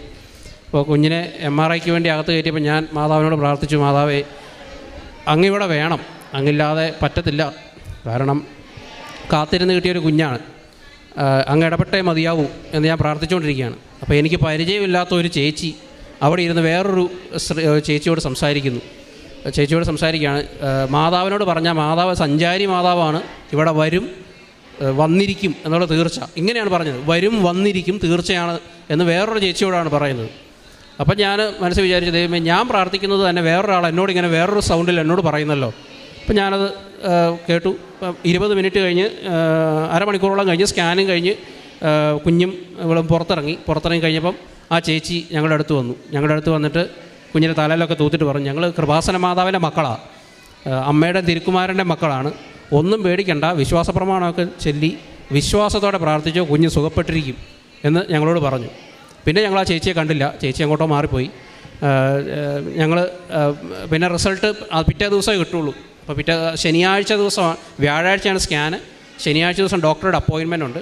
അപ്പോൾ ഡോക്ടറുടെ അപ്പോയിൻമെൻറ്റിൻ്റെ അന്ന് ഞങ്ങൾ റിസൾട്ട് മേടിക്കാൻ പോയപ്പോൾ റിസൾട്ടിൽ ഞാൻ കാശുരൂപം വെച്ച് പ്രാർത്ഥിച്ച് നമ്മൾ റിസൾട്ട് തുറന്ന് നോക്കിയപ്പോൾ ആദ്യമേ ഞാൻ അതിൻ്റെ കൺക്ലൂഷൻസ് നോക്കിയപ്പോൾ ഇൻട്രാക്രേണിയൽ പ്രഷേഴ്സ് നോട്ടബിൾ അല്ല എന്നാണ് പറഞ്ഞിരുന്നത്. പ്രഷർ കൂടുതലില്ല. പ്രഷർ കൂടുതലുണ്ടെങ്കിലാണ് ബ്രെയിനിൻ്റെ ഡെവലപ്മെൻറ്റൊക്കെ താറുമാറാവും, കണ്ണിൻ്റെ കാഴ്ചയൊക്കെ പോവും, അങ്ങനെ ആകെ പ്രശ്നമായേനെ. അപ്പോൾ പ്രഷറില്ല, കുഴപ്പങ്ങളൊന്നുമില്ല, ഇമ്മീഡിയറ്റ് ആയിട്ടുള്ള ഒരു സർജിക്കൽ ഇൻ്റർവെൻഷൻ്റെയും ഒരാവശ്യവുമില്ല, കുഞ്ഞിന് ഒരു പ്രശ്നവും ഇല്ല എന്നും തെളിയിച്ചു. മാതാവ് അങ്ങനെ ഞങ്ങൾക്ക് തെളിയിച്ചു തന്നു. അതുപോലെ തന്നെ ഇനി അടുത്ത മാസം ഒന്ന് ഫോളോ അപ്പ് ചെയ്യണമെന്ന് പറഞ്ഞിട്ടുണ്ട്. കാരണം ഇതിൻ്റെ സൈസ് മാറുന്നുണ്ടോ, പക്ഷേ ഫോളോ അപ്പ് മാത്രമാണ്, വേറെ ഒരു മരുന്നോ ഒരു ഗുളികയുടെ ഒരു അംശം പോലുമോ എൻ്റെ കുഞ്ഞിന് ഇന്ന് വരെ ഞങ്ങൾക്ക് കൊടുക്കേണ്ട വന്നില്ല. മാതാവിൻ്റെ ഇടപെടൽ അത്ര ഭയങ്കരമായിട്ട് ഞങ്ങൾക്ക് അന്നോടുകൂടി തെളിഞ്ഞു. ഇപ്പോൾ എന്തുകൊണ്ടാണ് മാതാവ് ഗർഭകാലത്ത് ആ ഒരു കാര്യം ഞങ്ങൾക്ക് തരാതിരുന്നതെന്നുള്ളത് അച്ഛൻ പറഞ്ഞു. ഞങ്ങൾക്ക് ആ പ്രസൻസ് മനസ്സിലാക്കി തരാനായിരുന്നുവെന്ന് എനിക്ക് മനസ്സിലായി. കാരണം ഞങ്ങൾ ഇതിനു വേണ്ടി ഇടപെട്ട ഓരോ സമയത്തും മാതാവിൻ്റെ പ്രസൻസ് അതുപോലെ ഞങ്ങൾക്ക് കാണപ്പെട്ടിട്ടുണ്ട്. അപ്പോൾ അതോടുകൂടി എനിക്ക് മനസ്സിലായി ഈ ഉടമ്പടിയിൽ പ്രസൻസ് എന്നുള്ളത് സത്യമാണ് എന്ന് ഞങ്ങൾക്ക് മനസ്സിലായി. അതുപോലെ തന്നെ വൈഫിൻ്റെ ചേച്ചിയുടെ കൊച്ചിന് വീണിട്ട് അത് കുഞ്ഞു കൊച്ചാണ്, അത് 2ാം ക്ലാസ്സിൽ പഠിക്കുന്ന കുഞ്ഞാണ്, കൈ മൾട്ടിപ്പിൾ ഫ്രാക്ചറായി. അതിന് സർജറി കഴിഞ്ഞപ്പോൾ അതിൻ്റെ ഒരു നെർവ് ഡാമേജ് ഉണ്ടായി, കൈയുടെ വിരലുകളുടെ ചലനശേഷി നഷ്ടപ്പെട്ടു, മസിൽ വേസ്റ്റേജ് ഉണ്ടായി. അപ്പോൾ അത് സൗഖ്യപ്പെടണം. അപ്പോൾ സൗഖ്യപ്പെടാനായിട്ട് അവർ പറഞ്ഞിരുന്നത് നെർവ് ഗ്രാഫ്റ്റിംഗ് ആണ് പറഞ്ഞിരുന്നത്. അതായത് കാലിൽ നിന്ന് ഒരു നെർവ് എടുത്ത് ഡാമേജ് ആയ നെർവിൻ്റെ സ്ഥാനത്ത് വെച്ച് പിടിപ്പിക്കുക എന്നുള്ളതാണ്. അപ്പോൾ ആ ഒരു കാര്യത്തിന് വേണ്ടി ഞങ്ങൾ മാതാവിനോട് പ്രാർത്ഥിച്ചു. ഗ്രാഫ്റ്റിംഗ് ഒഴിവായി. കാരണം ആ കുഞ്ഞ് ആകെ ശോഷിച്ചിരിക്കുന്ന കുഞ്ഞു കൊച്ചാണ്. അപ്പോൾ അതിന് വീണ്ടും ഒരു സർജറിയൊക്കെ നടത്തുക എന്ന് പറഞ്ഞാൽ വലിയ കഷ്ടമാണ്. അപ്പോൾ ഗ്രാഫ്റ്റിംഗ് ഒഴിവായി കിട്ടണം എന്ന് ഞങ്ങൾ പ്രാർത്ഥിച്ചിരുന്നു. കാരണം ഗ്രാഫ്റ്റിംഗ് ചെയ്താലും അത് എത്രത്തോളം സക്സസ് ആകുമെന്ന് നമുക്ക് ഉറപ്പില്ലാത്ത കാര്യമാണ്. അപ്പോൾ ഞങ്ങൾ അങ്ങനെ പ്രാർത്ഥിച്ചു. അവർക്ക് ഞങ്ങൾ നേർച്ച വസ്തുക്കളൊക്കെ കൊടുത്തു വിട്ടു, ഉടമ്പടി തൈലൊക്കെ കൊടുത്തു വിട്ടു, തൊട്ട് പ്രാർത്ഥിക്കാനൊക്കെ പറഞ്ഞു. അപ്പോൾ അത് തൊട്ട് പ്രാർത്ഥിച്ചു. അപ്പം അതിൻ്റെ ഫലമായിട്ട് ആ നെർവിന് ഒരു ചതവ് വന്നത് മാത്രമായിരുന്നു പ്രശ്നം. അപ്പോൾ ആ ചതവ് വന്നിടത്ത് ചെറിയ എന്തോ ഒരു തടിപ്പ് പോലെ വന്നു. ആ തടിപ്പ് റിമൂവ് ചെയ്തത് മാത്രമേ സംഭവിച്ചുള്ളൂ. പിന്നെ നെർവ് ഗ്രാഫ്റ്റിങ്ങോ അങ്ങനെ വേറെ ഒരു പ്രശ്നവും വന്നില്ല. ചെറിയൊരു സർജറി, ആ കുഞ്ഞ് പരിപൂർണമായിട്ട് സൗഖ്യപ്പെട്ടു. ഇപ്പോൾ കൈക്ക് ഒരു പ്രശ്നവുമില്ല, മിടുക്കനായിട്ടിരിക്കുന്നു. ഞങ്ങളുടെ കുഞ്ഞിനാണെങ്കിലും ഞങ്ങൾ എന്നും നേർച്ച വസ്തുക്കളൊക്കെ വെച്ച് കാശുരൂപവും, അച്ഛൻ തന്ന കാശുരൂപവും അതിനു മുമ്പ് ഉടമ്പടി കാശുരൂപവും തൈലമൊക്കെ വെച്ച് ഞങ്ങൾ പ്രാർത്ഥിക്കുമായിരുന്നു. അപ്പോൾ ഞങ്ങൾ കഴിഞ്ഞ ദിവസം അച്ഛനെ കാണാൻ വന്നപ്പോൾ ഞാൻ മാതാവിനോട് പറഞ്ഞിട്ട് പോയതാണ്, ഞാൻ ഇന്നിവിടെ വന്ന് സാക്ഷ്യം പറഞ്ഞേ പറ്റൂ എന്ന് ഞാൻ വാശി പിടിച്ചതാണ് മാതാവിനോട്. അപ്പോൾ ആ വാശിയുടെ ഫലം മാതാവ് എനിക്ക് സാധിച്ചു തന്നു. അമ്മ എൻ്റെ വാശി സാധിച്ചു തന്നതിന് 1000 നന്ദി മാതാവിനോട്. ഇനിയും എനിക്ക് ഉടമ്പടി സാക്ഷ്യം ഇനിയും പറയാനുണ്ട്. അപ്പോൾ ഇനിയും ഞങ്ങൾ വരും, ഞങ്ങൾക്ക് ഇനിയും സാക്ഷ്യം പറയാൻ മാതാവ് അവസരം തരുമെന്ന് ഞങ്ങൾ ഉറച്ച് വിശ്വസിക്കുന്നു. അതുപോലെ തന്നെ ഞാൻ ആരായിരുന്നു, ഇപ്പോൾ എന്താണ്, ആ ഒരു ട്രാൻസ്ഫർമേഷൻ ഞങ്ങൾക്ക് ഭയങ്കരമാണ്. കാരണം പരിശുദ്ധ കുർബാന എന്താണെന്നും പല ധ്യാനത്തിലും ഞാൻ കേട്ടിട്ടുണ്ട്. നമ്മൾ പരിശുദ്ധ കുർബാന എന്താണെന്ന് മനസ്സിലാക്കണം, അല്ലെങ്കിൽ ഈശോ എന്താണെന്ന് മനസ്സിലാക്കണമെന്നുണ്ടെങ്കിൽ നമ്മളൊരു കഷ്ടപ്പാടിലൂടെ കടന്നു പോകണമെന്ന് പഠിച്ചിട്ടുണ്ട്. ഈ ഉടമ്പടി എടുത്തതിൽ പിന്നെ പരിശുദ്ധ കുർബാന എന്താണെന്നും അത് എങ്ങനെ ആത്മീയമായിട്ട് ആഘോഷിക്കപ്പെടേണ്ടതാണെന്നും ആത്മീയ ജീവിതത്തിൽ എങ്ങനെ ഉയർച്ച പ്രാപിക്കാമെന്നും ഞങ്ങൾക്ക് മനസ്സിലായത് ഈ ഉടമ്പടിയിലൂടെയാണ്. ഉടമ്പടി എടുത്തതിലൂടെ കൂടുതൽ തീക്ഷ്ണമായിട്ട് പ്രാർത്ഥിക്കാനും കുമ്പസാരത്തിലാണേലും വളരെ ആത്മാർത്ഥമായിട്ടുള്ളൊരു കുമ്പസാരം നമുക്ക് നടത്താനായിട്ട് പറ്റിയിട്ടുണ്ട്. ഇതിനു മുമ്പ്, ഉടമ്പടിക്ക് മുമ്പ് കുമ്പസാരിക്കുന്നതും ഉടമ്പടി ജീവിതത്തിൽ കുമ്പസാരിക്കുന്നതും തമ്മിലുള്ള വ്യത്യാസം അത് ഭയങ്കരമായിട്ട് അതിൻ്റെ ചേഞ്ച് നമുക്ക് മനസ്സിലായിട്ടുണ്ട്. അതുപോലെ പരിശുദ്ധ കുർബാനയോടുള്ള ഭക്തിയിലാണെങ്കിലും കുടുംബ പ്രാർത്ഥനയാണെങ്കിലും വ്യക്തിപരമായിട്ട് പ്രാർത്ഥനയാണെങ്കിലും ഒരു കൊന്ത ഇല്ലെന്നൊക്കെ ആണെങ്കിലും നമ്മൾ വളരെ ഒരു ജിലേബി കഴിക്കുന്നത് പോലെ അത്ര മധുരമായിട്ട് കൊന്ത ചെല്ലാൻ എനിക്കിപ്പോൾ പറ്റുന്നുണ്ട്. വളരെ സ്വീറ്റായിട്ട് തന്നെ നമുക്ക് കൊന്ത ചെല്ലുമ്പോൾ ഓരോ രഹസ്യങ്ങളുടെ അർത്ഥം മനസ്സിലാക്കി ചെല്ലാനും അതിൻ്റെ ഒരു തീക്ഷ്ണതയോടെ നമുക്ക് അതിൽ മുഴുകാനായിട്ട് പറ്റുന്നുണ്ട്. അപ്പം അത്രയും തീക്ഷ്ണമായിട്ട് പ്രാർത്ഥിക്കാനും എല്ലാത്തിനും ഒരു ആത്മീയ ജീവിതത്തിലൊരു ഉണർവ് ഈ ഉടമ്പടിയിലൂടെ എനിക്ക് കിട്ടിയിട്ടുണ്ട്. അതുതന്നെ എനിക്കൊരു വലിയ സാക്ഷ്യമാണ്. അങ്ങനെ എല്ലാ അർത്ഥത്തിലും എന്നെ ട്രാൻസ്ഫോം ചെയ്തത് ഈ ഉടമ്പടിയാണ്. മാതാവിനും ഈശോയ്ക്കും 1000 നന്ദി പറയുന്നു. പരിശുദ്ധ അമ്മയുടെ മധ്യസ്ഥതയിലേറെ പ്രത്യേകിച്ച് ഈ കുഞ്ഞിൻ്റെ ഏറ്റവും പ്രധാനപ്പെട്ട സാക്ഷ്യം പറയുവാനും ഒപ്പം ആത്മീയമായിട്ട് ഈ ഉടമ്പടി തങ്ങളുടെ ജീവിതത്തിൽ എങ്ങനെയാണ് വളരാൻ സഹായിച്ചെന്നുള്ള 2 പ്രധാനപ്പെട്ട സാക്ഷ്യങ്ങളാണ്. നമ്മളെ സംബന്ധിച്ചിടത്തോളം ഒരു ആത്മീയമായ വളർച്ചയാണ് ഉടമ്പടിയുടെ ലക്ഷ്യമെന്നുള്ള കാര്യത്തിൽ നമുക്കൊരു സംശയം വേണ്ട. കാരണം ഒരു വ്യക്തി ദൈവത്തിലേക്ക് തിരിയുന്നതാണ് ഏറ്റവും വലിയ ഒരു അത്ഭുതവും ഏറ്റവും വലിയ ഒരു അടയാളവും എന്ന് പറയുന്നത്. അപ്പം ആ ഒരു അനുഭവത്തിലേക്ക് ഒരു വ്യക്തിയെ കൊണ്ട് ചെന്ന് നിർത്താനായിട്ട് ഒരു പക്ഷേ അവരുടെ നിയോഗങ്ങളും അവരുടെ പ്രാർത്ഥനകളും അവരാഗ്രഹിക്കുന്ന കാര്യങ്ങളും ദൈവത്തിരുമനസ്സിൽ അത് ദൈവഹിതമാണെങ്കിൽ അത് ദൈവം പരിശുദ്ധമ്മയുടെ ഇടപെടലോടെ നടത്തുമ്പം ഏറ്റവും അവസാനം ദൈവം ആഗ്രഹിക്കുന്ന ഒരു ആത്മീയ വളർച്ചയിലേക്ക് ഉടമ്പടി എടുത്തവരെത്തുന്നുണ്ട്. അത് നിങ്ങൾ സാക്ഷ്യങ്ങളുടെ അവസാന സെൻറ്റൻസുകൾ പരിശോധിക്കുമ്പോൾ അത് ക്ലിയറായിട്ട് മനസ്സിലാവും. കാരണം എല്ലാവരും വന്ന് ലാൻഡ് ചെയ്യുന്ന പോയിൻ്റ് എന്ന് പറയണത് അതൊരു കുർബാനയോ കുമ്പസാരോ ബൈബിൾ വായനയോ കുടുംബ പ്രാർത്ഥനയോ വ്യക്തിപരമായ പ്രാർത്ഥനയോ മറ്റുള്ളവരെ അപ്പോൾ ഇങ്ങനൊരു ലാൻഡിങ്ങിലേക്കാണ്. ഇതിപ്പം ഏത് ജോലിയുടേതാണെങ്കിലും വഴിയുടേതാണെങ്കിലും സ്ഥലത്തിൻ്റെ ആണെങ്കിലും സൗഖ്യത്തിൻ്റെ ആണെങ്കിലും കുഞ്ഞുങ്ങളുടെ ആണെങ്കിലും അതെങ്ങനെ എവിടെ നിന്നിട്ട് പൊങ്ങിയാലും അവസാനം ലാൻഡ് ചെയ്യുമ്പോൾ വന്ന് നിൽക്കുന്നത് ഈ ഒരു പ്രാർത്ഥന അനുഭവം അവരുടെ ജീവിതത്തിൽ ഉണ്ടായെന്നുള്ളതാണ്. അതിലേക്ക് എത്തിച്ചേരാനായിട്ട് അനുഭവങ്ങൾ അവരെ ചേർത്ത് വായിക്കുന്നത്. അതാണ് വിവാഹത്തിൻ്റെ ആ തീയതി പറഞ്ഞത് തൊട്ട് പിന്നീട് വന്ന ഓരോ കാര്യത്തിനും ആദ്യത്തെ കുഞ്ഞിനെ ലഭിക്കാതിരുന്നതിനും പിന്നീട് അത് പ്രസൻസ് ഞങ്ങളുടെ ജീവിതത്തിൽ ഒരു ദൈവ സാന്നിധ്യത്തിന് വേണ്ടി ദൈവം വന്ന് അത് ഞങ്ങൾക്ക് തരാതിന്. അപ്പോൾ ഇങ്ങനെ തന്നെ ഒരു വിശ്വാസമുള്ള ഒരാൾ ദൈവത്തിൻ്റെ കൃപയാൽ അവർ തന്നെ ആ വിശ്വാസ ജീവിതത്തെ വായിച്ചെടുക്കുകയാണ്. അതിന് വ്യക്തമായിട്ട് സോളിഡായിട്ടൊരു അനുഭവം കൂടി ഉണ്ടാകുമ്പം അത് വലിയൊരു അനുഗ്രഹമാണ്. ഉടമ്പടി എന്ന പ്രാർത്ഥന ചെയ്യുന്ന ഏറ്റവും വലിയ അത്ഭുതം എന്ന് പറയുന്ന ഒരു വ്യക്തി ഇപ്പോൾ അദ്ദേഹം തന്നെ സത്യസന്ധമായിട്ട് പറഞ്ഞു. തുടക്ക സമയത്ത് ഒരുപക്ഷെ ഇപ്പോൾ ഒരുപാട് സാക്ഷ്യങ്ങൾ ആരംഭിക്കുന്നത് ഇതുപോലെ ട്രോള് കണ്ടും അതും ഇതിൽ സത്യമില്ലെന്ന് കരുതി പിന്നെ ഇവിടെ വന്ന് ഒരല്പം പ്രാർത്ഥന നമ്മുടെ ഉള്ളിൽ ഉണ്ടായെങ്കിൽ ദൈവം ഈ ഒരു ഉടമ്പടിയുടെ യാത്ര സത്യസന്ധമാണെന്നും ഇതിൽ ദൈവം കൂടെയുള്ള യാത്രയാണെന്ന് ബോധ്യപ്പെടുത്തി തരും. അത് ചിലപ്പം ഇപ്പം ഈ ഒരു അനുഭവത്തിൽ കുഞ്ഞു അനുഭവം, പക്ഷേ ഇവരെ സംബന്ധിച്ചിടത്തോളം അതെല്ലാം അടയാളങ്ങളാണ്. ഇപ്പോൾ ഇവിടെ ബഹുമാനപ്പെട്ട അച്ഛനെ കാണാൻ വരുന്നത് അതിനുള്ള സാഹചര്യങ്ങൾ പലരിലൂടെയും ക്രമീകരിക്കപ്പെടുന്നു. ഇവിടെ വന്നതിന് ശേഷവും ആരുടെയെങ്കിലും സംഭാഷണം കേൾക്കുന്നതും കൂടുതൽ പ്രാർത്ഥിക്കുന്നത്, ഏറ്റവും അവസാനം വളരെ മധുരകരമായിട്ട് ജപമാല ചൊല്ലുവാന്നൊക്കെ പറയുന്ന ഒരു അഭിഷേകം ലഭിച്ചു എന്ന് നമ്മളൊരു കൊന്ത തന്നെ പാടുപെട്ട് ചൊല്ലുന്ന ഒരു മനോഭാവമുള്ളവർക്ക് മനസ്സിലാവും. അപ്പോൾ അത്രയും അഭിഷേകമൊക്കെ ഒരാൾക്ക് ലഭിക്കുന്നുണ്ടെങ്കിൽ അത് ദൈവം കൂടുതൽ ഏറെ പ്രത്യേകിച്ച് ഈ ഒരു കുടുംബത്തിന് ദൈവം നൽകിയ ആത്മീയമായ വളർച്ചയ്ക്കും രണ്ടാമത് ലഭിച്ച കുഞ്ഞിനും അതിനേക്കാളും അപ്പുറം ആ വിശ്വാസത്തിൻ്റെ ബോധ്യത്തിനുമെല്ലാം പ്രതി നമുക്ക് കരങ്ങളടിച്ച് ദൈവത്തിൻ്റെ നാമം